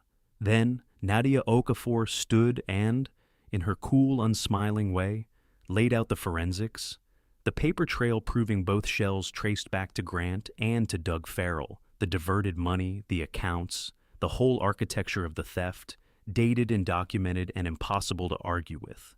She was very good. She'd made the numbers confess, and now she made them testify. Grant tried once to do the thing that had always saved him. I watched him gather himself, watched the smooth come back over his face like water closing over a stone, and he spread his hands and he said, in his reasonable voice, his steakhouse voice, Okay, everybody, let's all take a breath. There are always two sides to these things. Cardinal and Northgate are legitimate vendors. There's a whole business relationship there that Ms. Okafor, with respect, doesn't understand because she's looking at it cold from the outside. Dad's been unwell. He's been fed a very one-sided story by people with their own agendas. And I think if we all just slow down, and he might have gotten somewhere in another room with another audience because he was good. He was genuinely good at this. It was the one thing he'd ever truly mastered. But Lydia Marsh did not even look up from her portfolio. She simply said, in the flat, dry voice of a woman who has heard every clever thing a guilty man ever said, Mr. Bellamy, Cardinal Supply Company's entire physical existence is a rented mailbox in a strip mall. It has no employees. It has no warehouse. It has never, in 2 years, delivered a single item to this company. I have photographs of the mailbox. Would you like to explain to the board what business relationship requires a lumber supplier to operate out of a shoebox between a nail salon and a payday lender? And the smooth just stopped. It ran out. There was nowhere for it to go. I watched my son open his mouth and find nothing in it for perhaps the first time in his charmed and charming life. And I understood that the thing that had saved him from every consequence since he was a boy of 6 had finally, at 48, met a room it could not talk its way out of. And in the silence that followed, that was when Doug Farrell stood up. Doug Farrell went white. He was sitting halfway down the table, and I watched him understand in real time what men in his position always understand a beat too late, that when the forensic accountant starts reading account numbers out loud, it is already over, and the only question left is which of the guilty men in the room saves himself first. And Farrell, being exactly the kind of man Grant had hired him to be, did not wait to find out. He stood up so fast his chair rocked, and he said to the room, to Detective Ramirez, who had come in quietly and was standing by the door, to anyone who might be counting who deserved what, he said, it was Grant's idea, all of it, the vendors, the accounts, the sale, everything. He set it up, he told me what to book and where to bury it. I have the emails, I have everything. I was following the president of the company. I want that on the record. Shut your mouth, Doug, Grant said. And there it was at last, the real voice, the real face, the thing that had always been underneath the smile, out in the hard March light with nowhere left to hide. But it was too late for that. And I had one more thing to read, and it was mine to read, not Lydia's, because it was the deepest cut of all, and a father should deliver that one himself. I took the single folded piece of paper out of my pocket, and I unfolded it, and I laid it flat on the table. It was an email.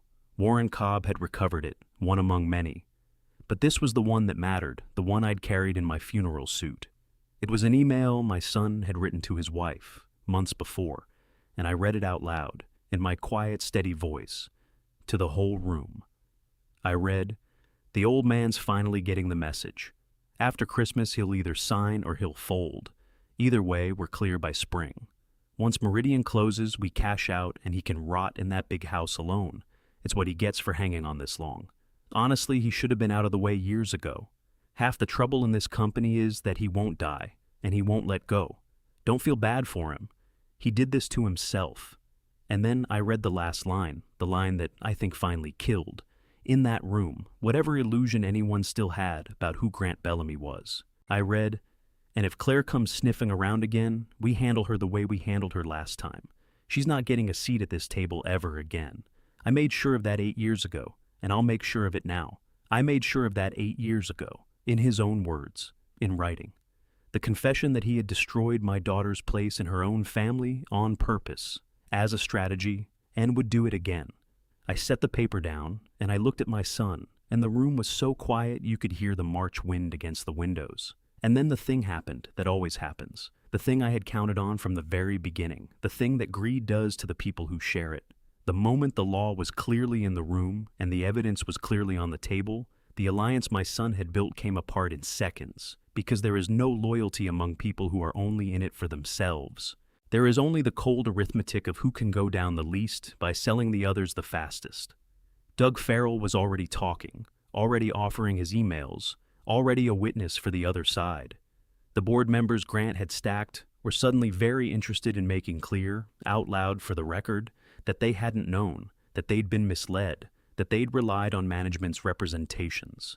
The Meridian people along the wall had their phones out, and I have no doubt they were already calling their own lawyers to make sure their firm's name got as far from this room as possible. And my daughter Diane, my weak, comfortable look-away Diane, who had sat silent at the Christmas table, Diane stood up at the far end and said in a shaking voice, "I didn't know about any of this, Dad. Roger and I, Grant told us the company was in trouble. He told us we had to sell. He never said..." And she started to cry, and I saw in her face that she was telling the truth, that she'd been a fool and a coward, but not a thief, that Grant had used her the way he used everyone. And I felt, underneath everything, a tired sorrow for her, because being weak is its own long punishment, and Diane was going to serve it for years. Grant sat in the wreckage of his coronation and did the only thing he had left. He turned to me, and the tears came up into his eyes fast and easy, the way they always could when he needed them, and he said, Dad, please. I was in over my head. I made mistakes, but I did it for the family. I did it for all of us. You have to believe me. I'm your son. Whatever happens here, I'm still your son." And he reached out his hand toward me across the table, the same hand I'd taught to drive a nail, and for one moment the whole room held its breath to see what the old man would do. I did not take his hand, but I did not shout either. I want you to understand that, because it's the most important thing I did in that room. Maybe the most important thing I did in this whole story. My son wanted a scene. He wanted rage, an old man's fury, something loud and ugly he could point to later. Something that would let him tell himself and everyone else that this was just a family falling apart. Two hard men who couldn't get along, and not what it actually was, which was one man's careful theft finally meeting the daylight. I would not give him that. I gave him the truth instead, in the plainest voice I own. "You told me at Christmas that I wasn't welcome," I said, "in front of your mother's grandchildren, and you were standing in a house I paid for, running a company I built, eating off a life I gave you when you said it. I've been asking myself for 3 months why you'd do that, why you'd insult the one person who held everything you wanted, and now I know. You did it because you thought you'd already won. You thought the wheel was already in your hands, and you didn't need to pretend anymore. But you never had the wheel, Grant. You never had it for one single day. Your mother saw to that, years before you ever thought to steal, because your mother saw you clearly and loved you anyway, and protected the rest of us from the loving. Everything you took from people who trusted you. And the worst thing you took, worse than the money, worse than the company, you took 8 years of my daughter, on purpose, and 8 years of me, and you did it while your mother was dying. A man reaps what he sows, son. It's the oldest law there is, and you sowed nothing your whole life but wanting. So this is your harvest. I didn't do this to you. You did it. I'm just the one who finally stopped pretending not to see." He didn't answer. There wasn't anything left in him to answer with. Detective Ramirez stepped forward then, and she was quiet and professional and almost gentle about it, which somehow made it heavier, not lighter. She read my son his rights in the boardroom of the company his mother and I had built, with the good coffee going cold and the fresh flowers on the table, and the transition documents still sitting there unsigned. The beautiful moment that never came. They took Doug Farrell too, though Farrell went eagerly, already a cooperating witness, already trading everyone he knew for a lighter road. And they walked my son out of that building, past the people who'd worked for him, past the people who'd worked for me, out through the lobby with my name on the wall, out into the hard March light. The building went silent as he passed. Word had already run through it the way word runs through a place, faster than any memo, and people had come out of their offices and stopped at the edges of the yards to watch, not gloating, Nobody gloating, just watching. The way you watch weather come in. These were people my son had lied to for 2 years, people whose jobs he'd have sold for parts by summer, and not one of them so much as smirked. They just watched him go, quiet, and I think a good many of them felt what I felt, which was not triumph, but a kind of solemn grief, the grief of watching a thing that could have been fine go so badly wrong. He didn't look back at me. I don't know what I would have done if he had. I mourned him as he went, not the man in the handcuffs, but the boy on my shoulders in the yard, the boy I taught to drive a nail. That boy had been gone a long, long time. I'd just never let myself bury him until that moment, in that room, with a detective for a gravedigger. And then it was quiet. My son's beautiful moment was over, and it had turned out to be mine, and I hadn't had to raise my voice even once. I sat in the chairman's chair, my chair, Helen's trust, the wheel that had always been mine.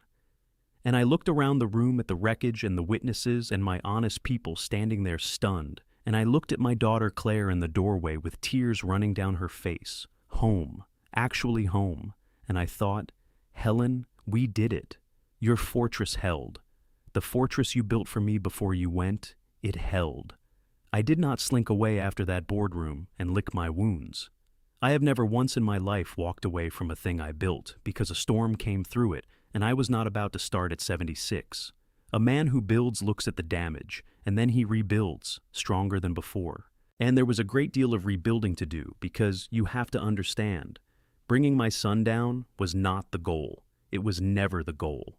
The goal was to save the thing he'd tried to kill. 600 families. Helen's name on the sign, a good company, run honest, finest thing a person can leave behind. Grant in handcuffs didn't save any of that by itself.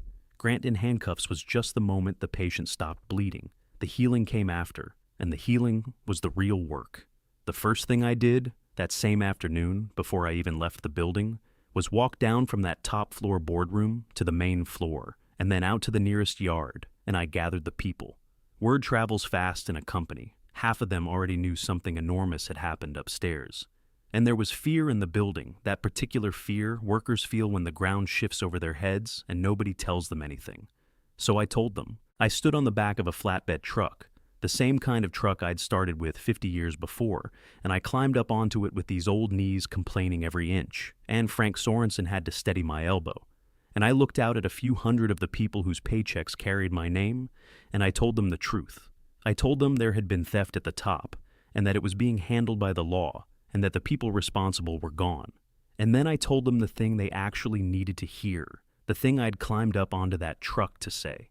I told them the company was not for sale, not to Meridian, not to anyone, not now, not after I was gone, not ever, not while there was breath in my body and a way to prevent it.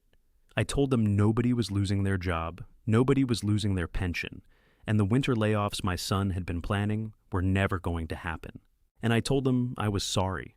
Sorry that I'd been gone too long, sorry that I'd let my grief take my eye off the thing they'd trusted me to protect. Sorry that some of them had watched good people get pushed out and hadn't been able to do anything about it. And then I climbed down off that truck, slow, with Frank's hand on my elbow. And the strangest thing happened. They started to clap. Not for a speech. It wasn't much of a speech. They clapped, I think, because the old man had come back, and because the ground had stopped moving, and because somebody had finally told them the truth. I've received a few honors in my long life. That flatbed and that applause meant more than all of them together. The Meridian deal died the way those things die, quietly in the offices of lawyers, with everyone insisting they had never really been that interested. Once the fraud was out and the founder was plainly awake and plainly in control and plainly would rather burn the company to the ground than sell it to a firm that would strip it for parts, Meridian lost its appetite overnight. Private equity is a coward at heart. It only wants the sure thing, the easy carcass. The moment my company stopped looking like an easy carcass and started looking like a fight, they were gone, and good riddance, and I hope the door hit them on the way out. I did get one small satisfaction out of it. The lead man from Meridian, the one who'd flown in over the years to take me to those lunches and explain how much richer I could be, called me himself, once, near the end, to express his regret about the situation, and to feel out, ever so delicately, whether there might still be a deal to be done now that Grant was gone. and I let him talk himself all the way out. The way I let my son talk himself out in the boardroom, and then I said, "Son," he was maybe 50, and I called him son on purpose. "I've been telling men like you no for 30 years, over some very nice lunches. My wife used to say you'd never understand us because you think we built it to sell it. We didn't. We built it because building it was the thing we were put here to do. You can't buy that, and you can't unlock it, and you sure as hell can't strip it for parts. Thank you for the lunches. The answer is no. It was always no." And I hung up. Helen would have laughed that climbing laugh. I laughed it for her. There was a great deal that had to be unwound in the weeks that followed, the slow, patient work of cleaning up after a thief. We shut down Cardinal and Northgate, the shell companies, and clawed back every dollar the law would let us claw back. And Nadia Okafor was worth her weight in gold in that work, tracing the money through the accounts my son and Farrell had scattered it into and dragging it back home where it belonged. We didn't recover all of it. Some of it Grant had already spent on the life he thought he deserved, the cars and the club memberships, and the appearance of a success he'd never actually earned. But we recovered most of it, dollar by dollar. And every dollar that came home went back into the company, into the pensions, into the people. We reversed the sabotage slowly. We won back the good customers Grant had nickel and dimed away, mostly by the simple act of me picking up the phone myself, an old man they trusted, and telling them plainly that things had gone wrong and were now going right, and that the Bellamy they'd known was back. And we brought back the good people, the experienced hands Grant had pushed out, the ones who'd take the call. Not all of them wanted to come back, and I didn't blame them, but many did. Frank Sorensen. I moved out of that windowless office around a corner and into the biggest office on the executive floor, right next to mine, because a man who keeps honest copies in the dark for 2 years, powerless and faithful, waiting only to be asked, is a man you keep close in honor for the rest of his days. The law took its time with Grant, the way the law does. Slowly, maddeningly slowly, so slowly that more than once I wondered whether I'd live to see the end of it.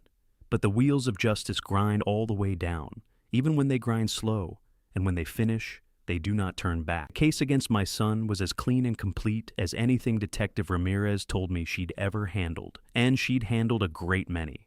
That is what happens when an honest controller keeps 2 years of copies and a forensic accountant knows how to make numbers testify, and the guilty man's own hired accomplice turns cooperating witness and trades his boss for a lighter road.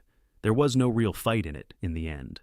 Grant's expensive lawyers looked at the mountain of it, the shell companies, Frank's records, Nadia's forensics, Doug Farrell singing every note he knew, and my son's own emails in his own words.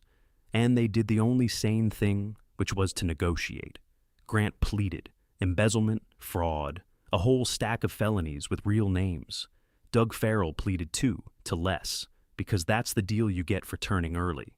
Curtis Lyle, the smooth young lawyer who drafted the getaway car and the pardon, lost his license and answered his own set of hard questions before a disciplinary board, and I understand he does not practice law anymore, which is the least of what he deserved. And Meridian's lawyers made very sure Meridian's name stayed out of everything, which is exactly what money buys. I went to the sentencing. I sat in the back of the courtroom on a hard wooden bench in the same funeral suit, and I watched the last chapter of my son's long scheme end in a few flat sentences from a judge who had plainly seen 1,000 men like Grant and had run out of patience for all of them. Grant didn't rage the way he'd raged briefly in the boardroom before the mask came all the way down.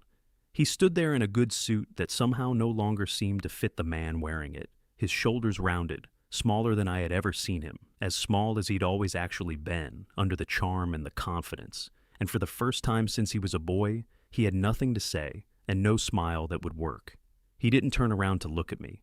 I sat very still, and I honestly don't know what I would have done if he had. And on that hard bench, I mourned him one final time.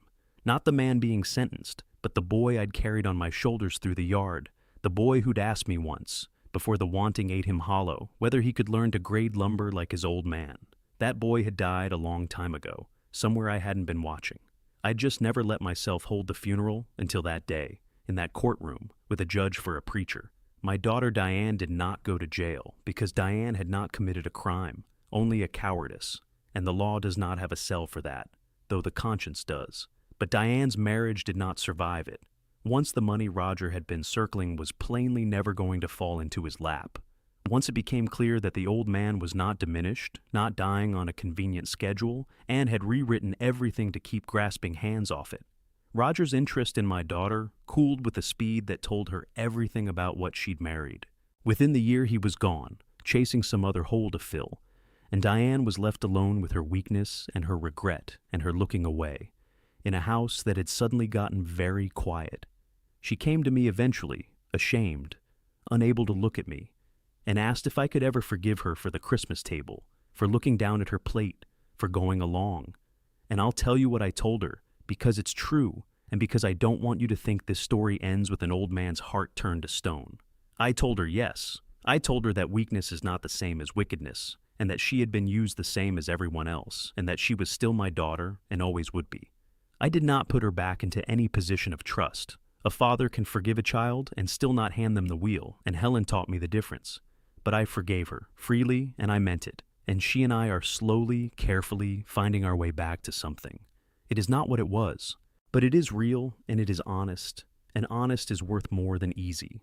As for Grant's wife, Paige, the one to whom he'd written that email, the one who'd found her water glass so fascinating at the Christmas table, she filed for divorce before Grant was even sentenced, and I understand she is telling anyone who will listen that she knew nothing about any of it, and perhaps that's even true, though I have my doubts about a woman who receives an email about letting an old man rot in that big house alone and keeps her seat at his Christmas table. She is not my concern. She never really was. She was only ever attracted to what Grant appeared to have, and the moment he didn't have it, she was gone. And there is a rough justice in a man who valued only appearances being abandoned by a woman who valued only the same. I wish her nothing. That's the truth. I've got no room left in me for her, one way or the other. But there was one member of Grant's family I was not finished with, and it was the one that mattered. There was Ethan. Ethan was 17 when his father was arrested, and I want you to understand what that does to a boy. To have the man whose name you carry walked out of a building in handcuffs, to have it in the papers, to have the other kids know. It would have been the easiest thing in the world for that boy to break, to grow bitter, to decide the whole world was rotten, because his corner of it had proved to be. And it would have been the easiest thing for me, in my anger at Grant, to let the son pay some shadow of the father's debt, to keep him at arm's length because of the blood in his veins. I want to tell you plainly that I would rather have died than let either of those things happen, and I made sure neither one did. I went to Ethan the week after the boardroom, before the sentencing, before any of it was settled, because a boy in that much pain cannot be made to wait for the grown-ups to finish their business. I sat him down and I told him the truth, all of it, at a level a smart 17-year-old can handle. Because lies are what had rotted this family, and I was done with lies. I told him what his father had done. I told him it was real and it was serious, and it was not going to be swept away. And then I told him the thing he most needed to hear, and I held him by the shoulders so he'd look at me while I said it, the way I'd held Claire, the way I'd hold anyone I loved who was drowning. I said, "Ethan, none of this is yours to carry. You hear me? You did not do this. You are not your father. Whatever he did, you don't inherit the debt of it. Not the shame, not the blame, none of it. What you inherit from me is what you've earned and what you are. And what you are is a good young man who loves honest work, and that is worth more to me than every dollar your father tried to steal. You are still my grandson. You will always be my grandson. And you still have a place in this family and in this company for exactly as long as you want one." And that 17-year-old boy, who had held himself together through a nightmare no boy should have to face, finally let go and cried against my shoulder the way he had when he was small, and I held him, and I thank God and Helen that at least one seed in the next generation had come up straight. Which brings me to the will and to the company, and to what I did with everything my son had tried so hard to take. Because a man's will is the last word he gets to say in this world, and I had decided, on that snowy Christmas night 3 months before, that I intended to be heard. So, let me tell you what I built, in the end, out of the wreckage. I did not simply divide everything 3 ways, the way Helen and I had once planned, back when we still believed we could trust all 3 of our children equally. That plan died at the Christmas table, and I did not resurrect it. Grant I cut out entirely, not out of vengeance, but out of simple justice, because you do not reward a man for trying to steal a thing by leaving it to him anyway. and because leaving Grant so much as $1 of the company he tried to gut would have been a betrayal of every one of the 600 families whose livelihoods he'd have sold. He had made his choice, and choices have harvests, and this was his. I thought hard about that decision. I want you to know it wasn't made in anger, in a single hot night, the way I'd struck the old will. I sat with it for weeks. Because there's a voice in a father that says he's still your son, leave him something. Don't close the door all the way. Blood is blood. I know that voice well. I've heard it my whole life. But there's another thing a father owes, older and harder than that voice, and it's this. A father owes the truth about who his children actually are, and he owes it to the people his children might yet harm. To leave Grant a stake in that company would have been to arm him someday against the 600 families all over again. It would have said, with money, which speaks louder than any words, what you did was not disqualifying, and it was disqualifying. That's the whole point. Some things a person does put them outside the circle of trust for good, not because we stop loving them, but because love that ignores the truth isn't love at all. It's just cowardice wearing love's coat. I would not be a coward about my own son. Helen wouldn't have let me. So I cut him out, cleanly, with a clear eye, and I have not lost a single night's sleep over it, and I would do it again. Diane I provided for, carefully, in a way that would keep her comfortable and secure for the rest of her life. But held in trust, managed by people she couldn't be talked out of, trusting by the next Roger who came along, because I loved her enough to protect her from her own weakness even after I was gone. That is a thing love can do that a simple check cannot. But the company itself, Bellamy Building Supply, the thing Helen and I built from one truck, the thing my son tried to sell for parts, the company I did something different with, something I'd been turning over in my mind ever since the day I stood on that flatbed and heard those people clap. I could have left it to Claire, and Claire could have run it well, better than Grant ever dreamed of. But Claire is a nurse, and Claire has a whole life and a calling of her own 2,000 miles away, and I would not take her from it, not after I'd already cost her 8 years. And the truth I'd come to, standing in that yard, was bigger than which of my children got the company. The truth was that the company had never really been mine to hand to anyone like a Christmas envelope in the first place. It belonged, in every way that mattered, to the people who'd built it and kept it and would keep it long after I was gone. The 600 families, the men and women in the yards and the stores and the offices, the ones who'd clapped on that flatbed, not because they had to, but because they meant it. So I gave it to them.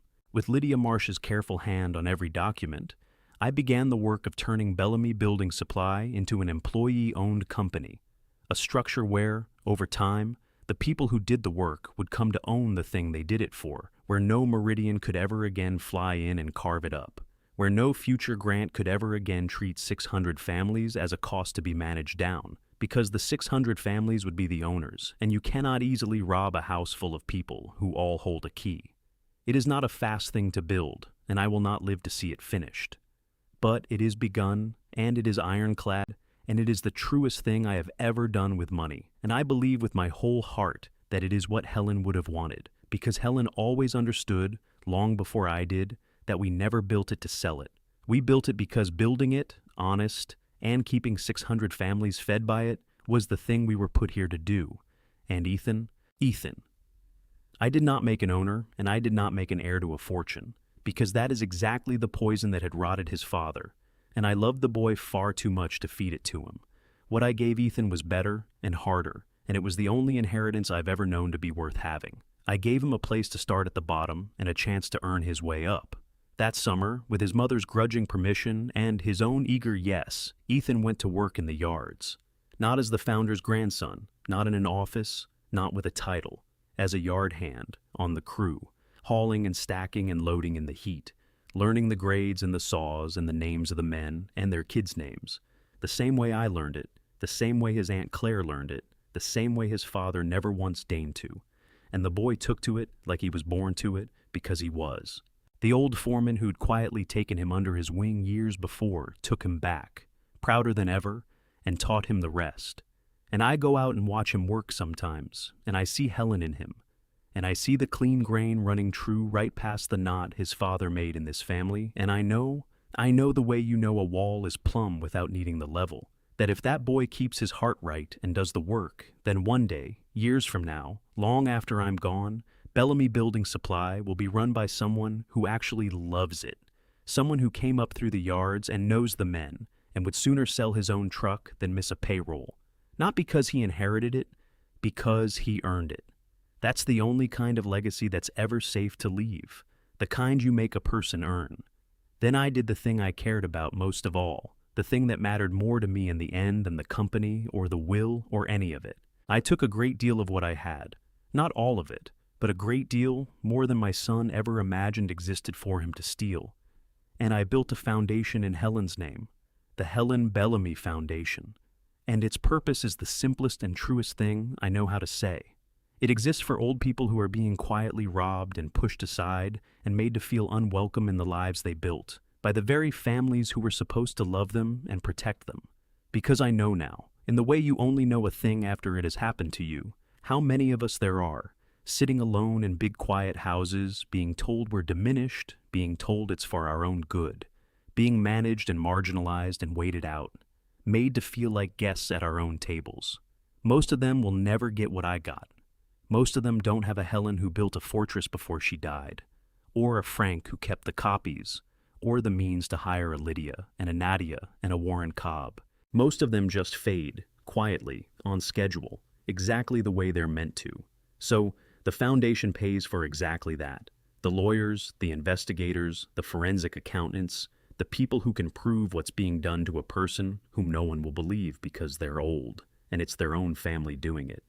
It stands in the corner of one frightened, written-off old soul after another, strangers Helen never met, and it will go on standing there long after I'm in the ground beside her. The first person the foundation ever helped, I'll never forget. She was a widow, 81 years old, in a town 2 counties over, and her son had done to her almost exactly what mine had tried to do to me. Moved her toward a home she didn't need to be in, gotten a lawyer to draw up papers, told everyone she was confused when she wasn't, started selling off the things her husband had left her while she was still alive to watch it happen. But she had no Helen and no Frank, and no way to hire the people who could prove it, and when she tried to tell her doctor or her pastor or the bank, they'd all given her that same careful, pitying look I knew so well, the look that says, "Poor thing, she's getting confused," and turned back to her son, who was so reasonable, so concerned. She was completely alone, and she was being erased on a schedule, and she knew it, and there was not one single thing she could do about it. Until the foundation. We put a lawyer and an investigator in her corner, at no cost to her, and in 4 months we had it all laid out. The papers, the sales, the lie, and her son answered for it, and she kept her home, and she died 2 years later in her own bed, in her own house, with her own things around her, which is all she'd ever asked for. I went to see her once, before the end. She held my hand in both of hers, and she said, "I thought I was crazy. Everyone told me I was crazy. You're the first person who believed me." And I told her the truth, which was that a good woman named Helen believed her, and had believed people like her long before either of us was born, and would go on believing them long after we were both gone. That's what the foundation is. It is Helen, still believing the ones nobody believes. There is no better thing I could have done with the money my son thought was his. Helen believed, down to her bones, that everybody in this world deserves at least one person in their corner. For 44 years, the person in my corner was her. The one who kept the books, the one who saw the truth of people, the one who sat with me on the cold pallets in the dark and told me nobody could take what was in my hands and my head. The one who built me a fortress before she left and never told me it was a fortress. Now her name puts someone in the corner of a stranger who has no one, and then another, and it will keep doing it after I'm gone, and after Ethan's gone, and after all of us are gone. Her name will mean protection. It will mean somebody believed you. It will mean you were not, after all, alone at the table. That is what Helen Bellamy will mean in this world for a long, long time. Not the greed of the son who was raised in her house and tried to steal everything she built. Her name will outlast all of that. The good outlasts the rot.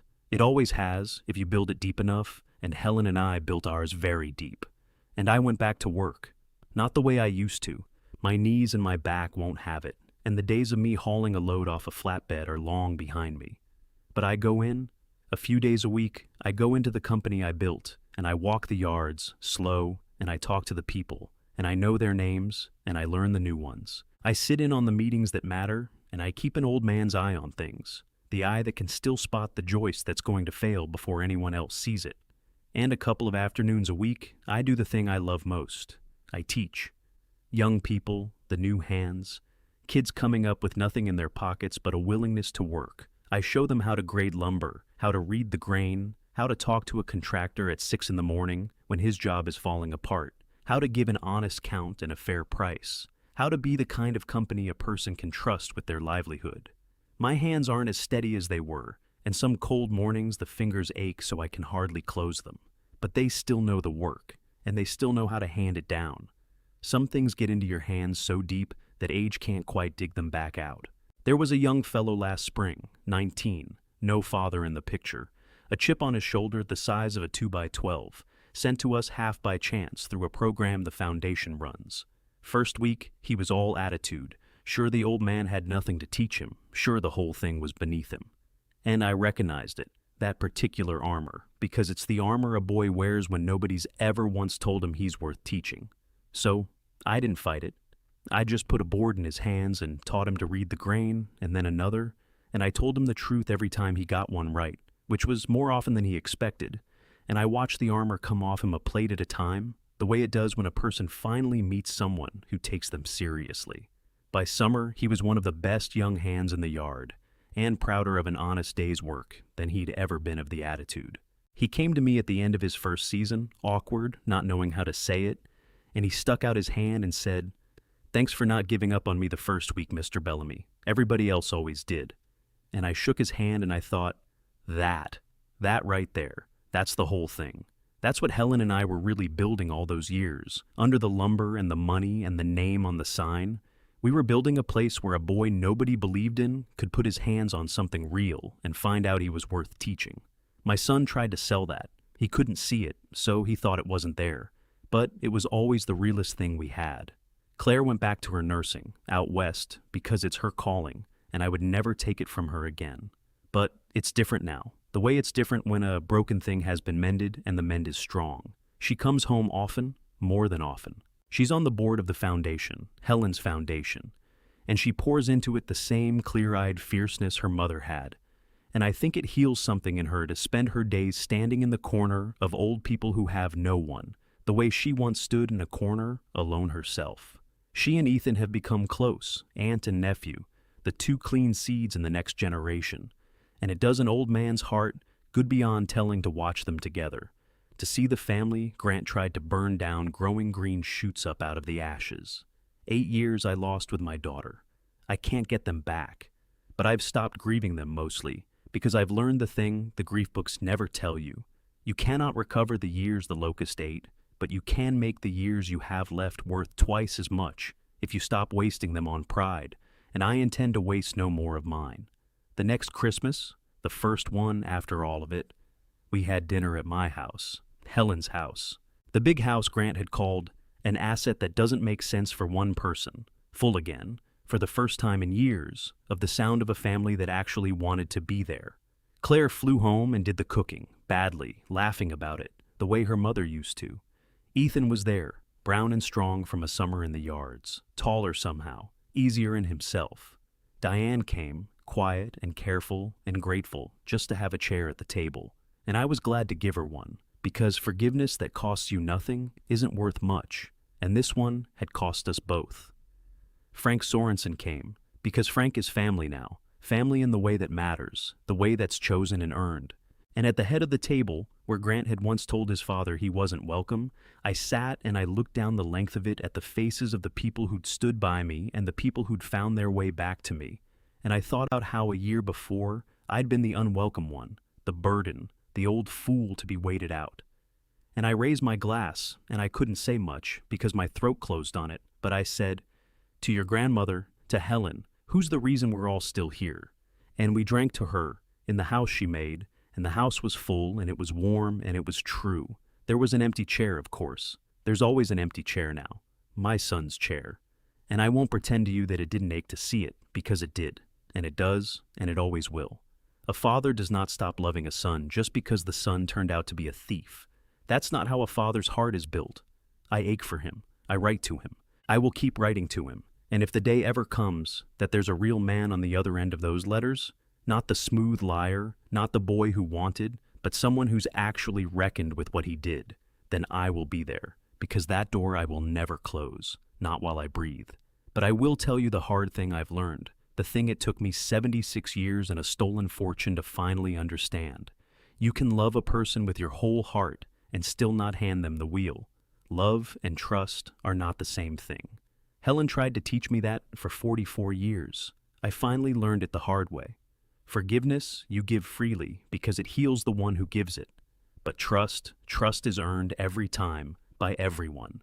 And a man who forgets the difference will spend his life being robbed by the people he loves and calling it family. People ask me, the few who know the whole story, how a son turns out like that, how a boy you carried on your shoulders through a lumber yard becomes a man who sets up a shell company the week his mother is diagnosed with cancer. And I've thought about it more than I've thought about almost anything in the quiet of that big house. And I'll give you the closest thing to an answer I've found, though I warn you it's not comfortable. And some of it points back at me. I think we gave Grant too much and asked too little. I think because he was first, and because we had so little when he came and so much. By the time he was grown, we let him believe the having was the point. He never loaded lumber by lantern light. He never sweated a payroll he didn't know how to make. He never sat on cold pallets in the dark, certain it was all over. He arrived after the hard part was done, and he mistook the harvest for the whole of farming, and we let him, because we loved him and we wanted his life to be easier than ours had been. And ease, it turns out, is a kind of poison, if it's all a person ever tastes.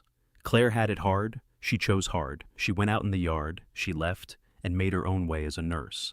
And Claire came out true. Grant had it easy, and easy hollowed him out, until there was nothing left inside but the wanting. I don't say this to excuse him. A man of 48 is responsible for his own soul. Plenty of people are handed ease and don't become thieves. But I helped build the man who robbed me, and honesty requires that I say so. The hardest part of this whole story, harder than the boardroom, harder than the courtroom, was looking at my son across that table and knowing that some of what he'd become, I had a hand in. That's a thing a father has to carry. I carry it. I'll carry it to Helen's side of the ground. So, let me tell you what I've come to understand now, on the far side of all of it. An old man in a full house who was very nearly left with nothing but an empty one.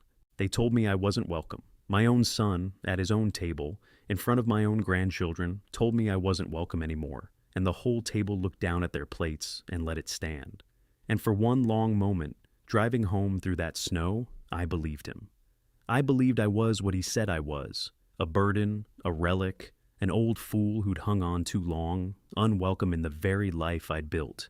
That is the cruelest thing they do to us, the ones who want what we have and are tired of waiting. They don't just take. First they make you believe you deserve to lose it. First they make you feel unwelcome, so that when they finally push you out the door, you'll go quietly, thinking it's what you had coming.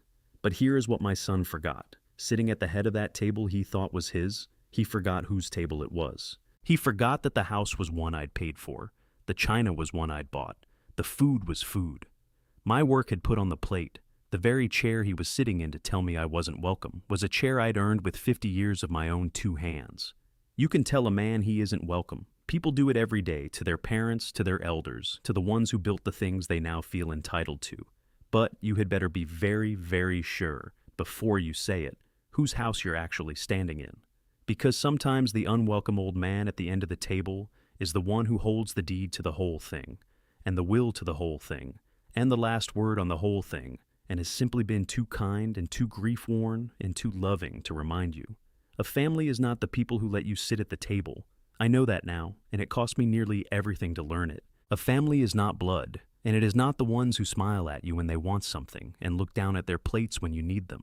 A family is the people who'd hold the door for you in the cold.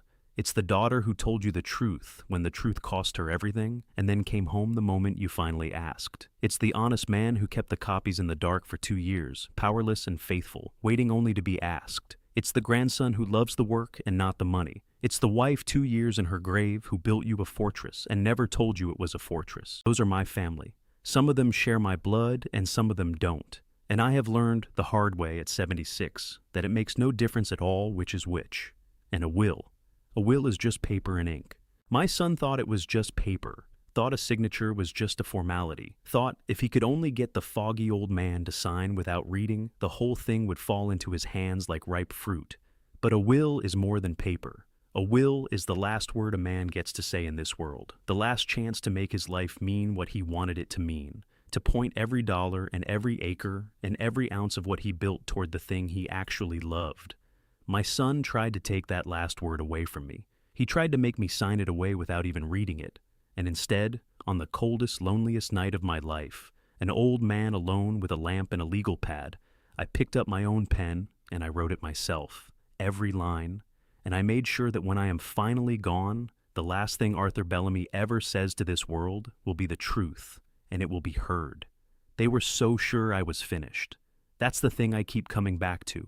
They were so sure the quiet old man at the end of the table was already gone, already ash, already nothing but a signature to be collected and a burden to be waited out. But the man they wrote off had built something out of nothing once with these two hands, and a man who has done that even once never fully loses the knack of it. You can tell him he isn't welcome. You can push him to the edge of his own table. You can wait for him to fade, but you cannot forge the thing that built the house. And you cannot inherit the thing that made the man. And you had best remember, before you tell him he's not welcome, whose house you're standing in. I'm still here. I'm still building. My hands still know the work and still know how to hand it down. And somewhere, I have to believe, Helen is still keeping the books, still seeing the truth of people clear as day, still watching over the whole thing and smiling. Because after everything they tried to take, the one thing they could never touch was the fortress she built me before she went. It held, it all held, and the house is full again. They told me at the table I wasn't welcome anymore, my own son, my own blood, in the house I built and bore. The whole room looked down at their plates and let it stand. And I finished my dinner and I drove home through the land. I did not raise my voice, I did not throw the chair, I thanked them for the roast and I climbed the cold stair. But that night at the desk, with the snow coming down, I picked up my pen and I took back my crown. You can call a man a burden, you can wait for him to fade, you can push him from the table that his own two hands made, but be sure when you tell him that he isn't welcome there, whose house you are standing in, whose name is on the deed and the chair.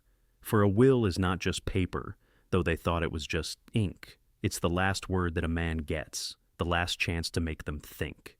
And the fortress that she built me before she went away held the wolves off from the door on that cold and snowing day.